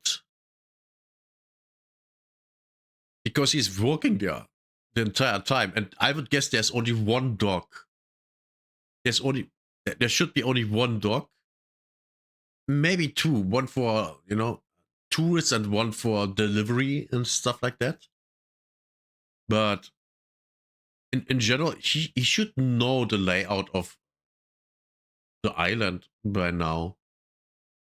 I mean, he's working for the company for a couple of years. You should know that, actually. Oh no, oh no. So this is just your luck. You get lost, you crashed, and now you have to try and haul yourself out of there. Of course you do. Why wouldn't it just be easy? Why can't life be easy? Why does everything have to be a struggle? Why do you have to get underpaid? Why have you got to go through all of this nonsense? It's not fair. Hammond is sat there living in his ivory tower. You're squalling in the mud because begging for scraps because these people just refuse to accept your brilliance and how good you are at your job and pay you fair compensation. And now, to top it all off, you are going to have a bad back tomorrow too. Like, it's just not fair. Like, you're 40 years old or something, and now you got a bad back. Like, but hey, at least you found a tree to wrap the chain. That's all that matters. That's you're gonna get out of here. You're gonna be fine. What was that? Oh, yeah, dinosaurs. You can turn, you can do it. Just a little more, and you're in the home stretch. That's it. You're fine. You're gonna get through this. You're gonna get there. The boat's gonna be there. Nothing bad's gonna happen. But a bird or something wants to play peekaboo. But it's not a bird. It's a giant lizard with very spiky teeth and apparently a frill. I mean, it's scary looking, but it's almost kind of cute. No, maybe it could be your new dog. Okay, apparently. I really liked this dinosaur when I was a kid. I really did. I even had a toy of that one. I actually had a lot of Jurassic Park toys. My brother as well. Oh my god. I loved Jurassic Park as a kid. I remember very, very well. We had a copy. Well, My sister's boyfriend got hands on an illegal copy on VHS. And I watched that movie 5 times on one weekend. Imagine that, watching the same movie 5 times on one weekend. That's a core memory of my childhood. That's how much I loved this movie. Well, I mostly loved it because of, dinosaurs. Everything else doesn't matter, just dinosaurs. That's the one thing that mattered, dinosaurs. And I loved it. I still have one of the toys here. It's a T-Rex. The red T-Rex, actually. The big one that made sound and shit like that. Which stopped working after, I think, not even a year. And I loved that thing. No, maybe it could be your new dog. Okay, apparently it's too stupid to be a dog. Whatever. So you threaten this little idiot. I'm gonna run you over when I come back down. Didn't even want it to be your dog anyway. That would be crazy. Imagine having a dinosaur for a dog. That would be awful. No one wants that. Yeah. Oh no! It just squirted something at you, like black goo. At least it didn't hit you in the eye. At least it's not white.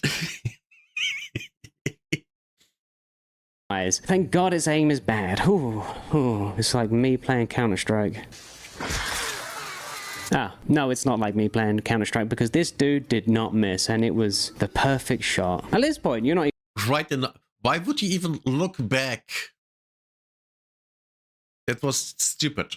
Even worried about the can. Like you kind of just want to live. Like this is a real spicy situation. But just as you get into the car, you have a sigh of relief. Like, oh my God, like everything's gonna be okay. You're gonna make it out of here. Like it's there. This thing managed to understand that you were about to get into the car, jumped into the passenger seat, and waited for the right moment for you to relax. Wow. And it was able to open the door. And it fit, which, by the way, is not possible in that position. It's not possible for that thing to fit in there. Look at it. It's right there. It's impossible to fit there. But hey, you haven't heard that from me. See, and waited for the right moment for you to relax. Wow, that's some crazy work. Hey, thank you so much for watching. Also, doing dinosaurs on the second channel, so go and check that out. Could be fun. I just want to shout out my members real quick, especially good old Granite and Alexander Colburn. Thank you guys, your support means a lot. And of course, Lavender, Zala, Toasted Bread, Takaru, Boss Link 17, Suzukaze, Lord Ravicus, this was a Be good Wilder video. Kings, and Alan. Thank you. Have a great day and have a great life.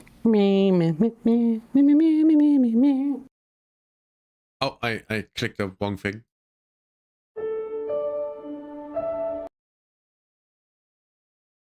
Can we stop? Can we stop? Jurassic Park. Yeah, that was a good video. That was actually entertaining. Thank God. Thank God. Oh boy.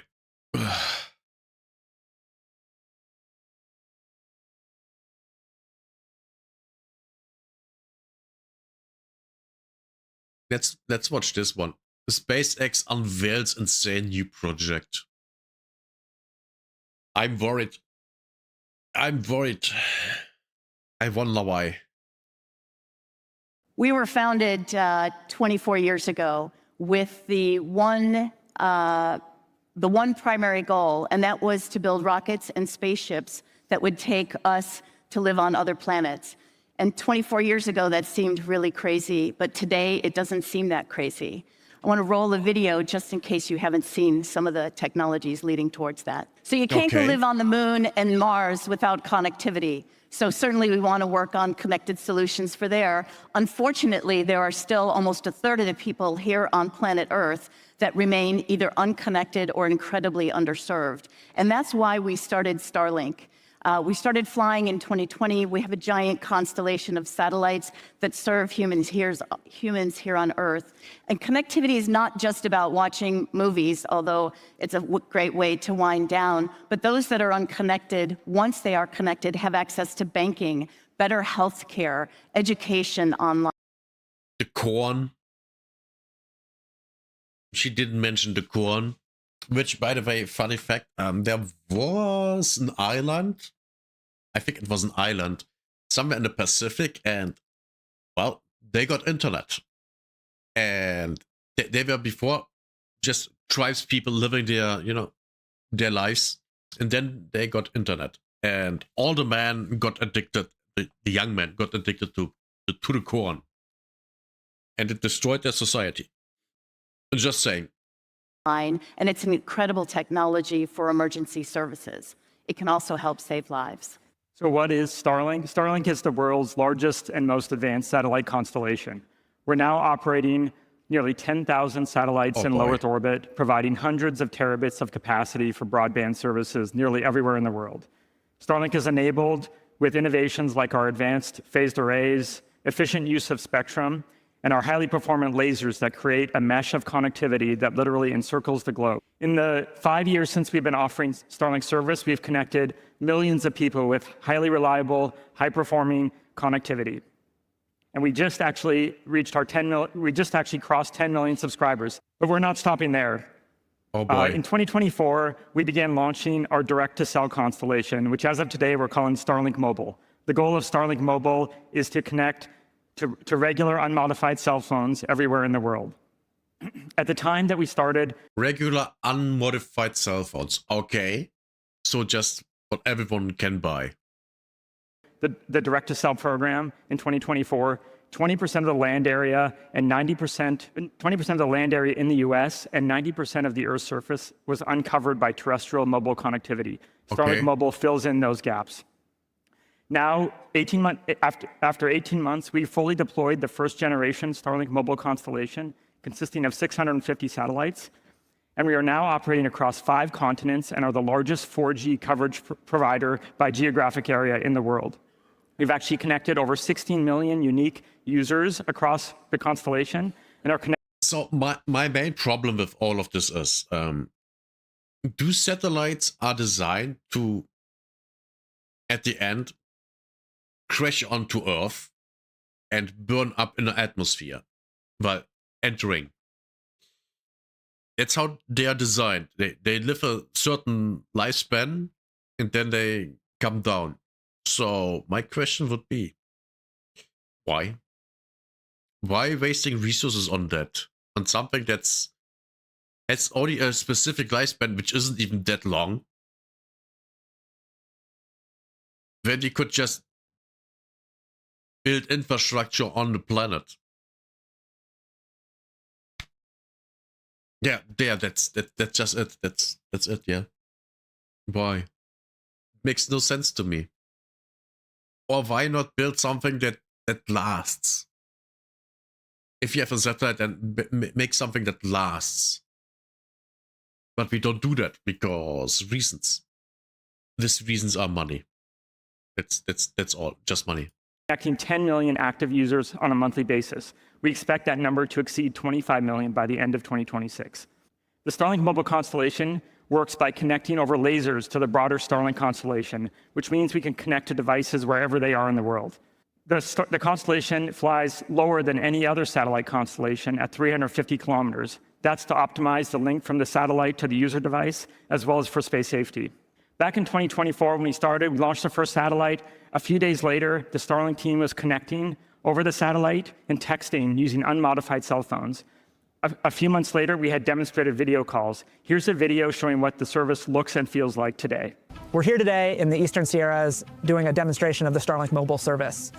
The place we're currently at is in a cell phone dead zone, so without Starlink Mobile, you would be unable to connect to your phone. You'd be truly isolated if anything happened. So we're gonna today do a couple demos here with a unmodified cell phone here that's connected to the Starlink satellites overhead. The first thing I wanna do here is open up Grok. I'm gonna take a photo of where we are, and then we're gonna ask Grok, where are we? And it's searching the web for the image. and it says, hey, it looks like you are in Alabama Hills in California, just outside Lone Pine. Oh, I hate AI shit like that. I mean, not like that. In general, I have heard horror stories about AI being wrong all the time, messing shit up all the time. It's really bad. This is exactly right. It's an incredibly cool capability. The next thing we're going to do, I have one of my colleagues up in Seattle, Daniel, who I'm going to click on and give a video call. Hey, Daniel, how you doing today? Hey, Chad, good to see you. This is amazing. So we're here talking to Daniel. He's connected to a terrestrial network, and we're just here in a terrestrial dead zone talking over direct to cell. Daniel, you want to say things that never happened? I don't believe for a second that works this well. Not for a second. Something to the camera? Hey, everybody. Good to see you from space down to Earth. And back again. Oh, my goodness. Well, how insane is this? Can you believe this is working? I mean, I guess we can believe it's working. We built it. We built it, and it works. And it's great to see that you're out there and enjoying yourselves. Yes, it's good times. All right, talk to you later. Have a good day. Cheers. Bye, Chad. All right, so that was a video call again. Did he say bye, Chat? Is his name Chat, or is this? At this point, I'm really, you know, kind of on the edge with all the internet speech, because that could be an inside joke about, you know, chat, the people watching this live and having a chat. And we're in a dead zone. We just had direct to cell service, and we're able to call Daniel up in Seattle. Insane. So watching movies is great, but this capability can provide life-saving connectivity. Last year in Los Angeles was devastated by wildfires. Starlink worked along with our mobile. Which, surprising, satellite imagery showed started at 3 places at the same time. Just saying. Network operators to activate our direct-to-cell capability, Starlink Mobile, and over 400,000 people connected in that terrible time. We sent over 250,000 SMS messages and over 150 wireless emergency alerts. So this technology is not just for reaching our mobile apps and our videos, but it is also necessary for an great enhancement for life-saving capabilities. We served the people of Japan after the Kamchatka earthquake in late July, and again with the Amori earthquake in December. Think about land-based, terrestrial-based connectivity often is the first hit when there is a disaster. That's why the satellite-based capability is. I'm still waiting for the SpaceX unveils insane new product. Is this it? Because this is not insane. Absolutely not. A great augmentation for day-to-day, but a critical element of emergency services. There's over 4.4 million people who have connected to Starlink Mobile during emergencies and disasters. So we've already enabled wireless emergency, just chatted about that, in the US, Canada, and Japan with support of our partner operators. We are just starting to leverage our broader 2 gigahertz spectrum for emergency services and emergency alerts in Europe. I think it's critically important here in Europe because you're so well connected terrestrially. You have very few white zones compared to the United States. We're full of white zones in the United States. Yes, but Europe is also very, very small. Very small. Europe is tiny. Just for comparison, Texas is 3 times the size of Germany. Or in other words, Germany, France, and Spain fit all into Texas. And Texas has only 29 million people in it. That's nothing. It's nothing. I think that's the population of my state here. And it's not a lot. But during those emergency times, that's when the terrestrial network is quite vulnerable. We have a test license, actually, to test this emergency alert system. And if you want to try it, here in Barcelona, we have a test license. And if you want to try it, please come to our booth between hall 3 and Hall 5. It's hard to miss where the food trucks are. It smells like hamburgers. And give it a shot. Great. See that emergency service work. So, and a special emergency to talk about here, an ongoing emergency and crisis, is what's happening in Ukraine. Of course. We've provided Starlink in Ukraine since the beginning of the conflict. But very recently, we signed a partnership with Kyivstar to help those that do not have access to the Starlink or the broadband capability, and they're connecting people directly from our satellites to their mobile phones. We've been in service for about 2 months. We have over 3 million customers subscribed, and we've sent over 1.2 million SMS messages. We're pleased to be able to support the Ukrainians in both these ways with broadband as well as the the Starlink mobile connectivity, and we're especially pleased with our relationship with the Ukrainian government to help them during this very difficult time. So let's look at the coverage map for Starlink Mobile. We're in 32 countries. We have 35 partners, telecom operator partners, in 6 of the 7 continents. We started, as Mike mentioned earlier, with just text messages, but now we go from text messages, light data, little more data. We're doing voice and video calls now. The service works with your existing LTE phones whenever you're outside. We have 16 million total users connected with 10 million monthly active users. We're working with device manufacturers to improve your experience with our current generation. Mike will talk a little bit about the next generation. And so now you can get WhatsApp on Starlink Mobile. You can talk through Signal. You can get X feeds and the other applications that are available. And we will continue to work with the cell phone providers, with our partners who we basically leverage their spectrum with the Gen 1 system to make your experience even better. So I mentioned we have... Am I the only one that sees this and look things like, yeah, so what? I'm not impressed at all. We are almost 10 minutes in, and I've seen nothing that's impressive.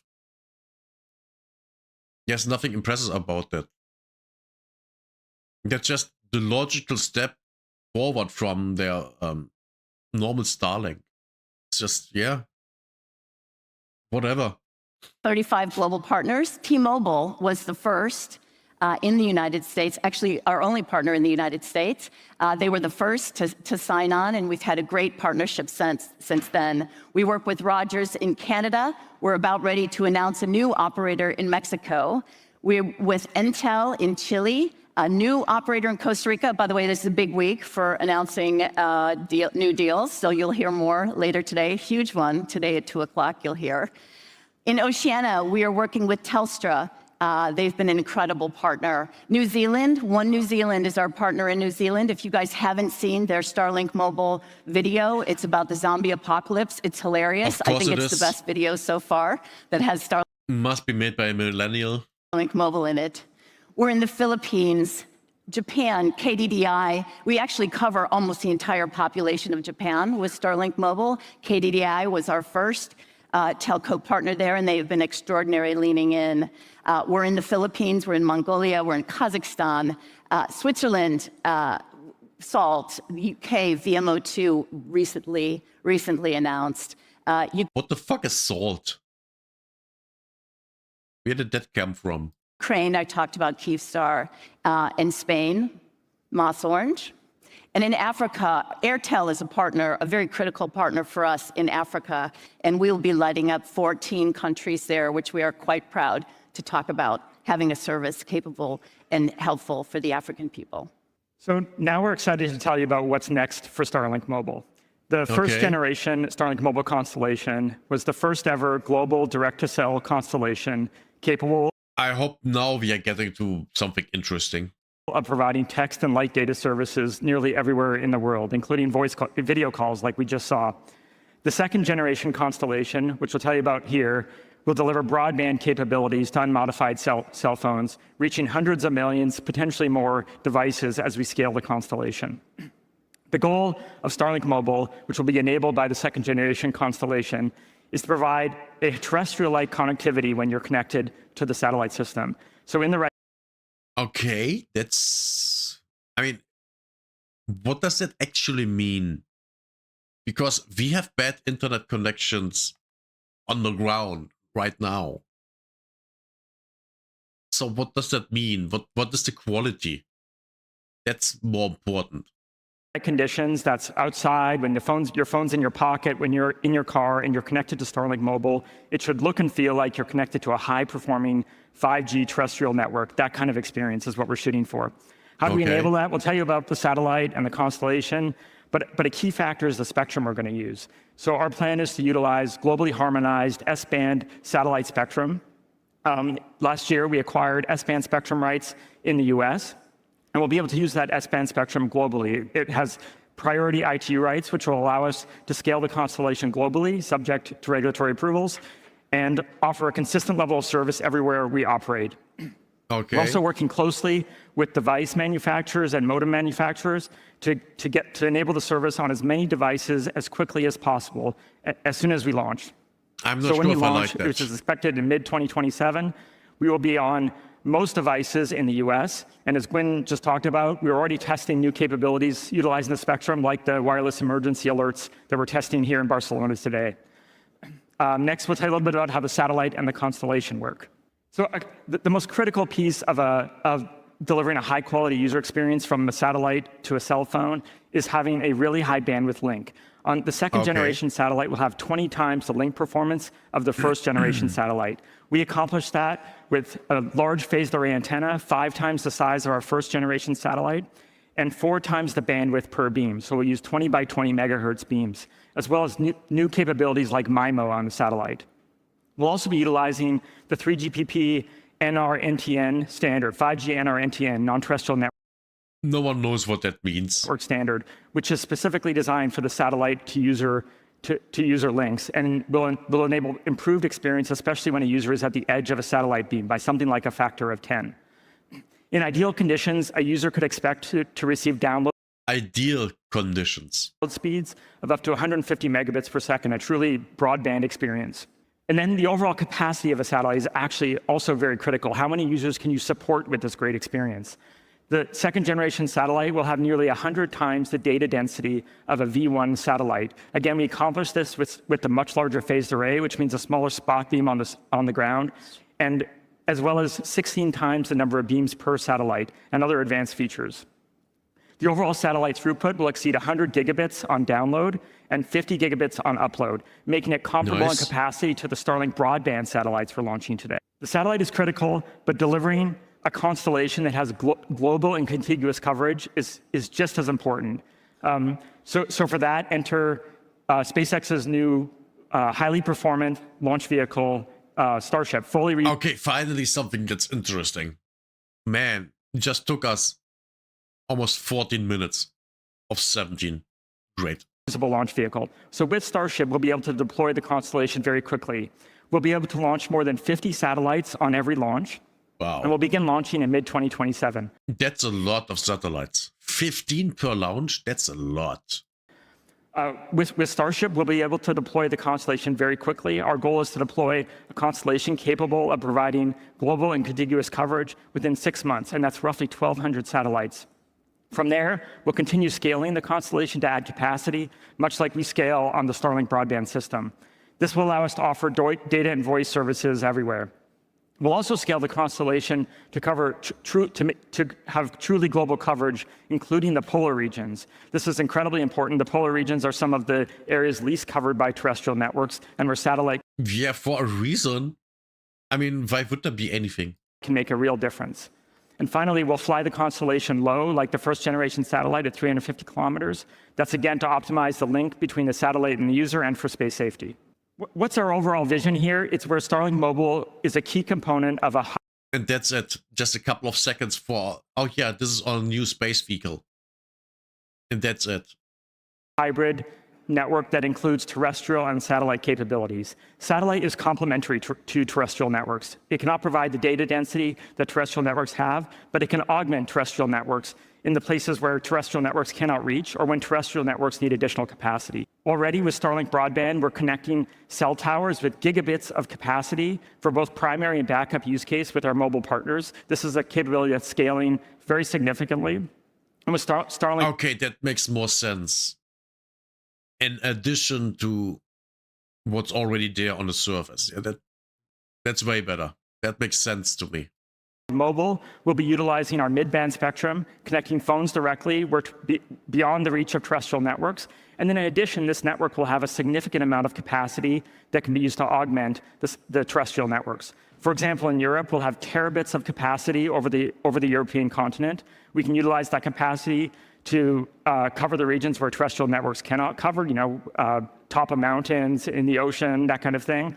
But then in addition, we have this amazing capacity that can be used when there's emergency situations, when cell towers go down, or when terrestrial networks need additional capacity dynamically, whether that's for sporting events or people gathering, that kind of thing. And overall, the system may even replace the need to deploy terrestrial networks in certain locations, in the most rural locations. So we're trying to close the connectivity gap first. Which also means that the cell phone companies will stop connecting villages because can just use Starlink, just use that, Yeah, I can totally see that, especially in Germany. German internet is only good in the bigger cities. If you live in a village, you're fucked. With Starlink broadband to homes and other platforms, and now directly to mobile devices. The impact of this technology and the partnerships that we're forging across the globe will only increase to serve more and more humans, helping them have better lives, raise the level of their economy, and ultimately making a better world. Oh, all the nice words. But what will it really be used for? We're excited to enable this vision, and we're extremely proud about the partnerships that we have forged with telcos across the globe. So we have a number of folks here at SpaceX. I already talked about our booth between halls 3 and 5 outside at the food court. Please come by the booth. We'd be happy to show you the emergency alert system, how that works, and how other... This was a nothing burger. What was enough? That was nothing. This was nothing. Absolutely nothing. Man. 1 million views. I would love to look at the statistics of this video. Man.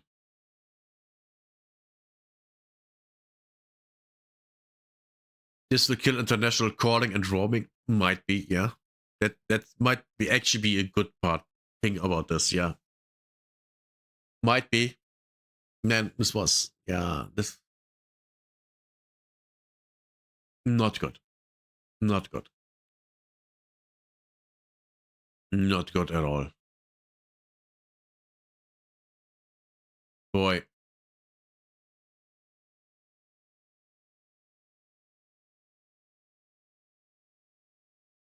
Oh, yeah.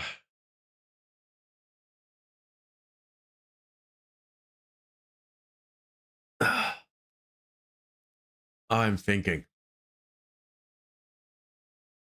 And yes, something that I maybe shouldn't do because it will hurt my head. I'm thinking.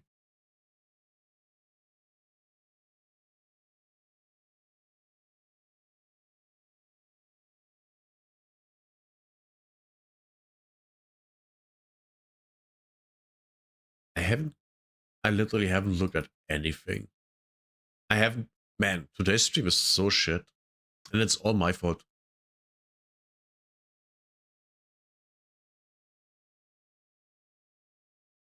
Oh.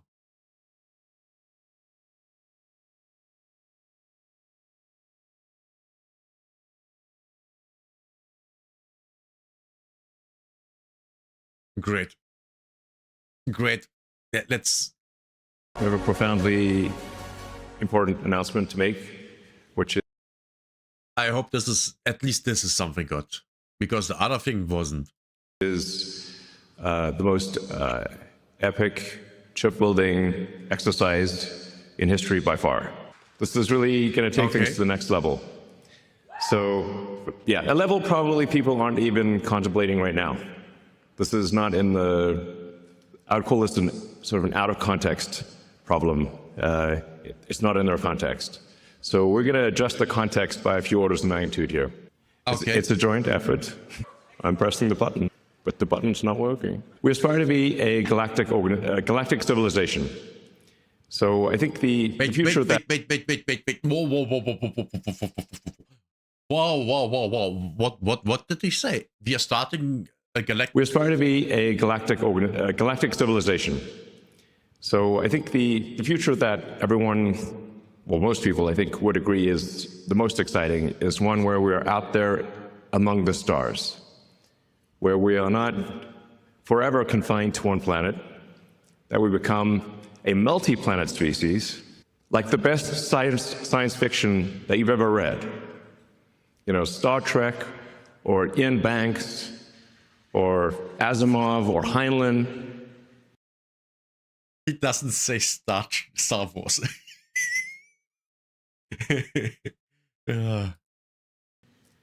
And we want to make that real. Yeah, not just fiction. Turn science fiction to science fact. That's the glorious, exciting future that I certainly look forward to. It's worth considering sort of like, how would you rate...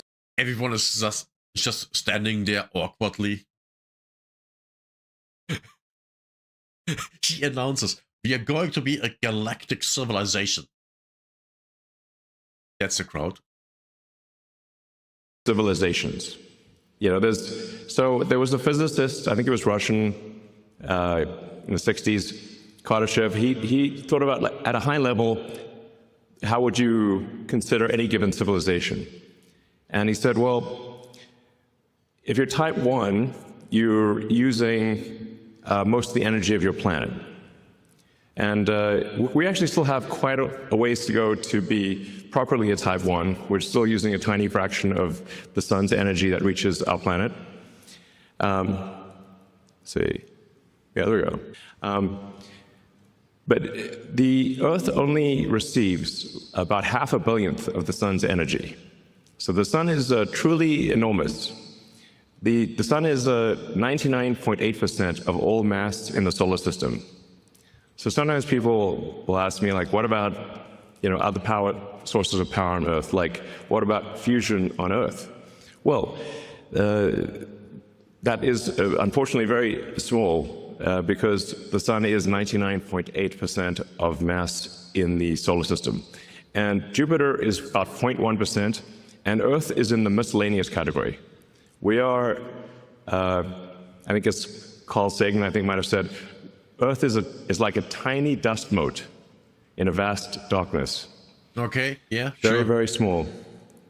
The sun is enormous. So the way to actually scale civilization is to scale power in space. This is necessarily true because we actually capture such a tiny amount of the sun's energy on Earth because we're just this tiny dust mote. Another way to think of it is roughly like electricity production on Earth of whole of civilization is only about 1/trillionth of the sun's energy, which means if you increase civilizational power output by 1 million, you would still only be 1 millionth of the sun's energy. I mean, it's awe-inspiring to consider that, just how tiny we are in the grand scheme of... Sure, yes. Can we please get to the fucking point? I hate it when people always talk around the thing, you know? I hate that. Get to the point. Things. And yeah, we often get sort of caught up in these sort of squabbles on Earth that are really very sort of minor things when you consider the grandness of the universe.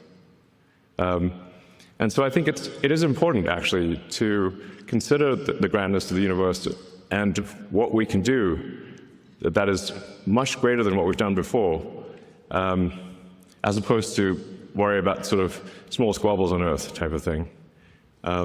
Okay. Not much point in that. Yeah, we want to be a civilization that expands to the galaxy with spaceships that anyone can go anywhere they want. That would be epic. And have a city on the moon. Sure, but you have to get to the point. You also need the resources to get there. Cities on Mars, populate the solar system, and send spaceships to other star systems. That sounds like the best possible future. So to do that, we need to harness the power of the sun. And so a terafab, while it is enormous, a terawatt of compute terafab, what a name. Per year is enormous by our sort of civilizational standards. It is still just one step along the way of being even a Carter shift. You still have a long way to go to even be a Carter shift 2 level civilization, and you're not even registering as a Carter shift 3. So it's a very big thing by current human standards, but still small in the grand scheme. What? And it's very difficult for humans. So to accomplish this very difficult goal really requires a combination of efforts of SpaceX, XAI, and Tesla working together to create this epic terafab project. So, and Tesla and XAI and SpaceX have all done amazing things that people did not think would be done before. So there's the Giga Texas fab here. There's the Optimus robot that's being built. There's a global supercharging network. There's really quite a lot. And it wasn't that long ago when people thought electric cars wouldn't amount to anything. And they were well, depending on the climate, they don't. If you live in a cold climate, electric cars are horrible. And if you live in an extremely hot climate, they also are bad. So yeah, basically no electric cars for sale when Tesla started. And people said it was impossible, and now Tesla's making 2 million electric cars a year. Yeah. And then XAI, although it's a new... Making them and selling them are two different things. Company, now part of SpaceX, has also built the first gigawatt-scale compute cluster, which in record time. Jensen Huang from NVIDIA said he'd never seen anything built so fast in his life before. So, sure. A great compliment from NVIDIA. And then SpaceX, well, I guess you can read it for yourself. Well, you already know. I mean, the reusable rockets, people said that reusable rockets weren't possible, and even if you did do them, they wouldn't be economically feasible. So we did them, and then we made them. Wait, SpaceX launches 90% of global mass to orbit? Oh, shit. Oh, well, yeah, Russia doesn't do it anymore because the war. Because before SpaceX, Russia were #1 player, sending satellites and shit like that to space. Economically feasible. And now we've landed over 500 times. And then we did the Falcon Heavy, and now we're doing Starship. And Starship is a critical piece of the puzzle, because in order to scale compute and scale power, you have to go to space, which means that you need massive payload to space. And Starship will enable that. So this gives you sort of just a sense of scale. We've got Optimus there, Optimus for scale. And Optimus is about 5'11", so it gives you a sense of the size of the Starship V3 rocket. The Starship V4 will be much longer, actually. The Starship V4 will make Starship V3 look kind of short. Wait, what? Oh, God. Then why? Oh, they are still designing it, I guess. That's why it's not here. So we'll expand with Starship V3 to 200 tons of payload to orbit from 100 tons with V3.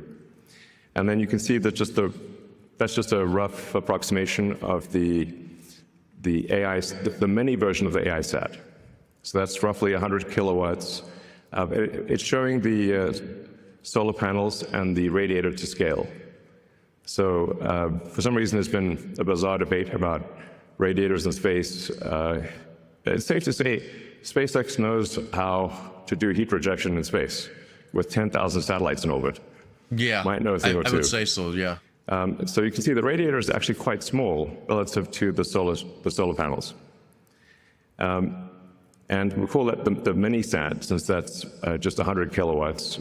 We expect future satellites to probably go to the megawatt range. So in order to get to the terawatts of compute per year, you need about 10 million tons to orbit per year, and at 100 kilowatts per ton. So we're confident this is feasible. Like, no new physics or impossible things are required to get there. So I'm confident actually that SpaceX will get to 10 million tons to orbit per year. And then we're building up to a terawatt of solar.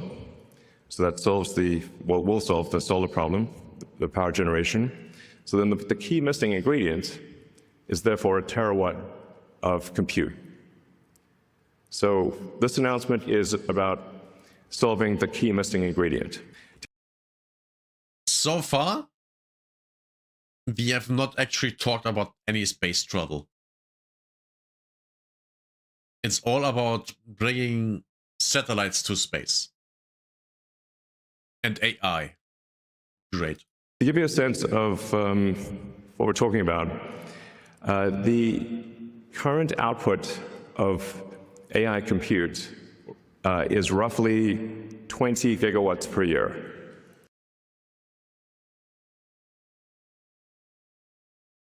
What that is a guess. This is a guess.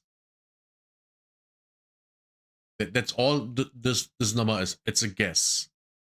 This chart explains why we need to build the terafab, because all of the rest of the output from Earth is about 2% of what we need. So if you add up all the fabs on Earth combined, they're only about 2% of what we need for the terawatt project or terafab project.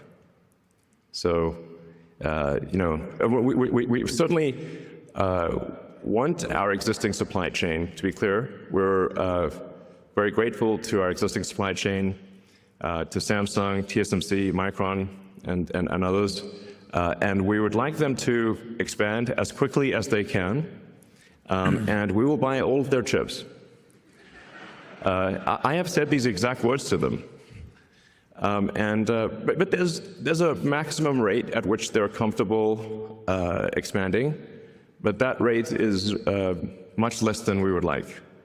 And so we either build the terafab or we don't have the chips.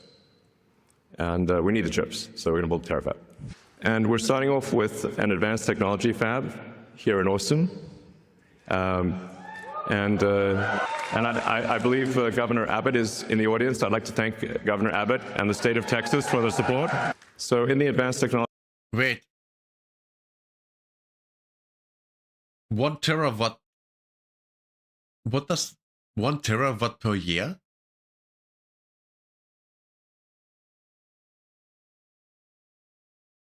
I don't know what that means. Absolutely not. I have no clue what's going on here. The audience, I'd like to thank Governor Abbott and the state of Texas for their support. So in the advanced technology fab, we will have all of the equipment necessary to make a chip of any kind, logical memory, and we will also have all of the equipment necessary to make the lithography masks. So in a single building, we can create a lithography mask, make the chip, test the chip, make another mask, and have an incredibly fast recursive loop for improving the chip design. To the best of my knowledge, that's what he says. But will it be? We don't know. he has to hire people that actually know how to design ships. Unless I see that, I'm skeptical. This doesn't exist anywhere in the world, where you've got everything necessary to build logic, memory, and do packaging, and test it, and then do the masks, improve the masks, and just keep looping it. So, and we're not just going to do conventional compute in this. I think there's some very interesting new physics that is potentially, that actually I'm confident will work. It's just a question of when. So this is we're really going to push the limit of physics in compute. And we're going to try a bunch of wild and crazy things, which you can do if you've got that fast iteration loop. That I can't emphasize enough the importance of being able to make a chip, test it, and then change the design, do another one, and have that in a single building. Sure. I think that our recursive improvement with that situation is probably an order of magnitude better than anything else in the world. So broadly speaking, we expect to make... That's what he says, but we don't know if it's true. Two kinds of chips. One will be optimized for edge and inference. So that'll be used primarily in Optimus and in the cars, but especially in Optimus, because I expect the robots, humanoid robots, to be made 10 to 100 times more than the volume of cars. So, you know, if vehicle production on Earth is about 100 million vehicles a year, and I expect humanoid robot production to be somewhere between 1 billion and 10 billion units a year. That's bullshit. So it's a lot. So, yeah, Tesla's going to make a very significant percentage of those, is our goal. And then we need a high-power chip that is designed for space, that takes into account the more difficult environment in space, where you've got high power, you've got high energy ions, photons, you've got electron buildup. It's a hostile environment in space. So you want to design the chip, you want to optimize it for space. And you also want to generally run it a little hotter than you would normally run a chip on Earth to minimize the radiator mass. So there are just a bunch of constraints that you design something differently in space than you would on the ground. And for the space compute, my guess is that is the vast majority of the compute, because you're power constrained on Earth. That's why I think it's probably 100 to 200 gigawatts a year of terrestrial chips, and probably on the order of 1 terawatt of chips in space. Which is something, that's a number he pulled out of his ass. A lot here is stuff that they just pull out of their ass.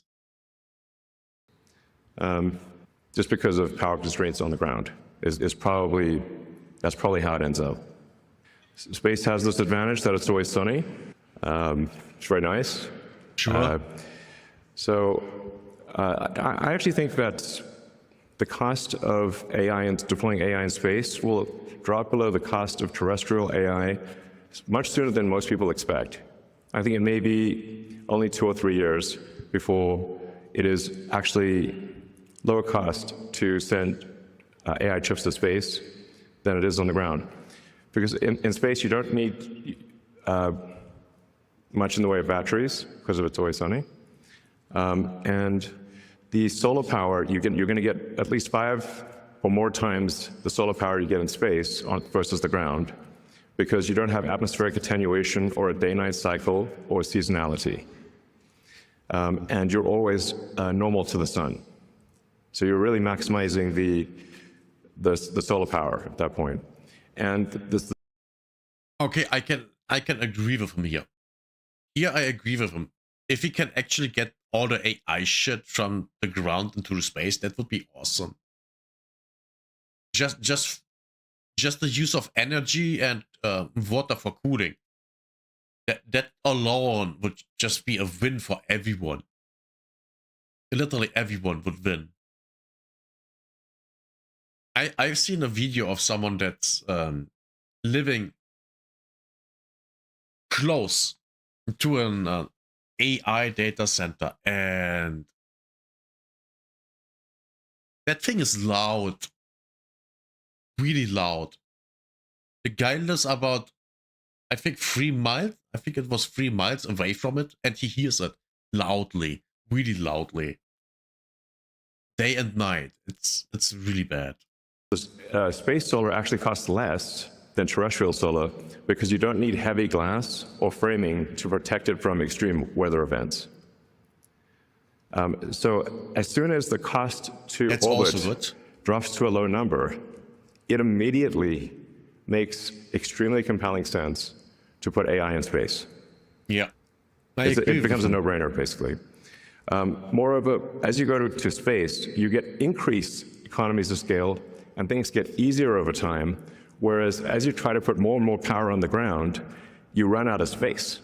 Yes. And you start using up the easy spots, and then you get next-level NIMBY. Nobody wants the thing in their backyard. So so actually increasing power on Earth becomes harder over time and more expensive over time, but in space, it becomes actually cheaper and easier over time. These are very important points. What you just saw there was, because of course you're asking, what's on your mind is, well, what do you do after a terafab? Good question. Don't think small. Well, yeah, good point. So we, how do you get to a petawatt? Is the obvious next question. No. And you get there by having an electromagnetic mass driver on the moon with robots, with Optimi, and obviously lots of humans. And with that, you can send a petawatt. You can create a petawatt of compute and send that to deep space. Because on the moon has no atmosphere and has 1/6 Earth's gravity. So you don't need rockets on the moon. You can literally accelerate it to escape velocity from the surface. What? And that dramatically drops the costs, once again, of harnessing power and enables you to go 1,000 times bigger than a terawatt. So sure. For sure, the future I want to see, I want us to live long enough to see the mass driver on the moon, because that's going to be incredibly epic. That should hopefully get us to 1/millionth of the sun's energy at least. Humbling to think about that. But 1/millionth of the sun's energy would be 1,000,000 times bigger than Earth's economy, so it's good from that perspective. And then, yeah, you expand beyond that to the planets, to the other stars, and create the most exciting possible future that I can imagine. This looks a bit like the opening in Idiocracy with Mike Judge, unlocking an age of amazing abundance. Made by AI, I guess. Yeah, obviously the elements of that are sustainable energy. This might actually be hand-drawn, mostly. Space travel, and AI and robotics that bring amazing abundance to everyone. Clean energy with solar and storage. That's retarded. Just use nuclear. Safe transport with autonomy. Cars. Somewhat trains and buses. Enhance productivity with AI and robotics. With AI, it's not working out that well. With robotics, sure, already happening.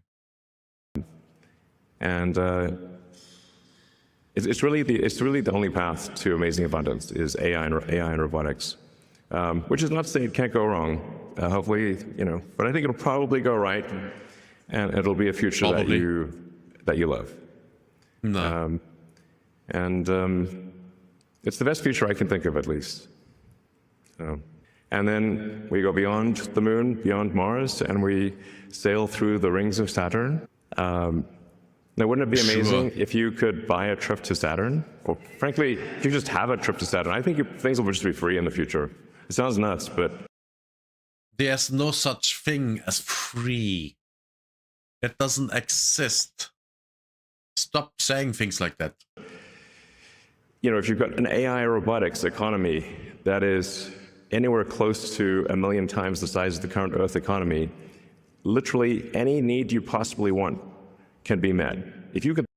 And that would mean the extinction of our species. Because people that don't need to do anything for their survival, they just die. They become self-destructive. I know that because I'm seeing that everywhere where people are on welfare. People on welfare are self-destructive. Especially if they want to be on welfare and live off of that. Those are the worst people you can imagine. Think of it, you can have it. So I think Ian Banks in his culture books has it pretty much right, where there actually isn't money in the future and there's abundance for everyone. If you can think of it, you can have it. That's it. That's bad. Which means anyone could have a trip to Saturn. It won't be, you know, just a few people. If you want it, you can have it. Yeah.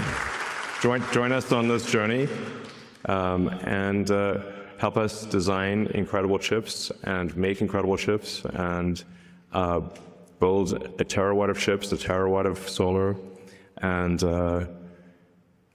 10 million tons to orbit per year. Thank you. Yeah, I'm not so sure on this one. I'm not so sure this was, yeah.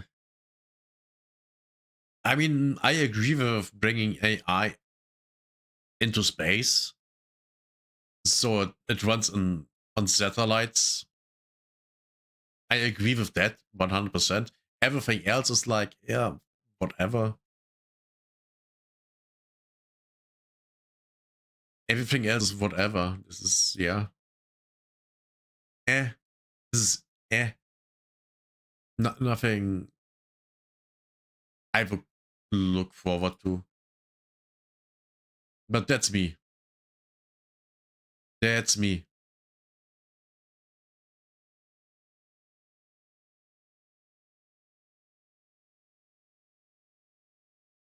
Dropping fast? Yeah. It is dropping fast. We talked about that in the very beginning of the stream.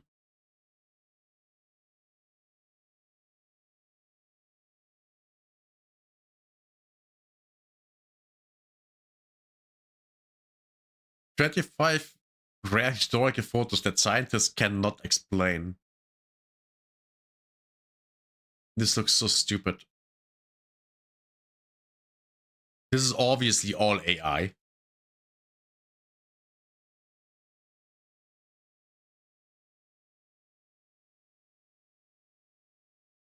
Okay. Oh.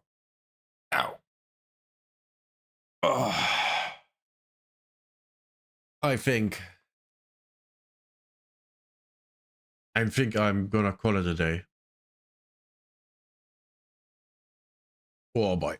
My allergies in combination with my, you know, neck injury are really fucking me. Jesus Christ, can you... Jesus. Okay. Yeah, if you enjoyed today's stream, consider following, subscribing, liking, depending on where you are. Twitch, Kick, YouTube, Rumble.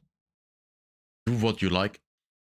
We gonna stream next time on Friday. There we gonna actually, I think, play games. Yeah. I think of playing Arc Raiders because there has been some changes. And yeah, maybe we play Path of Exile. I don't know yet. We will see, but yeah. See you Friday. Have a good morning, day, evening, night, depending where you are. And until next time, bye-bye. Okay, first Rumble. Goodbye, Rumble. See you Friday. Bye-bye, YouTube.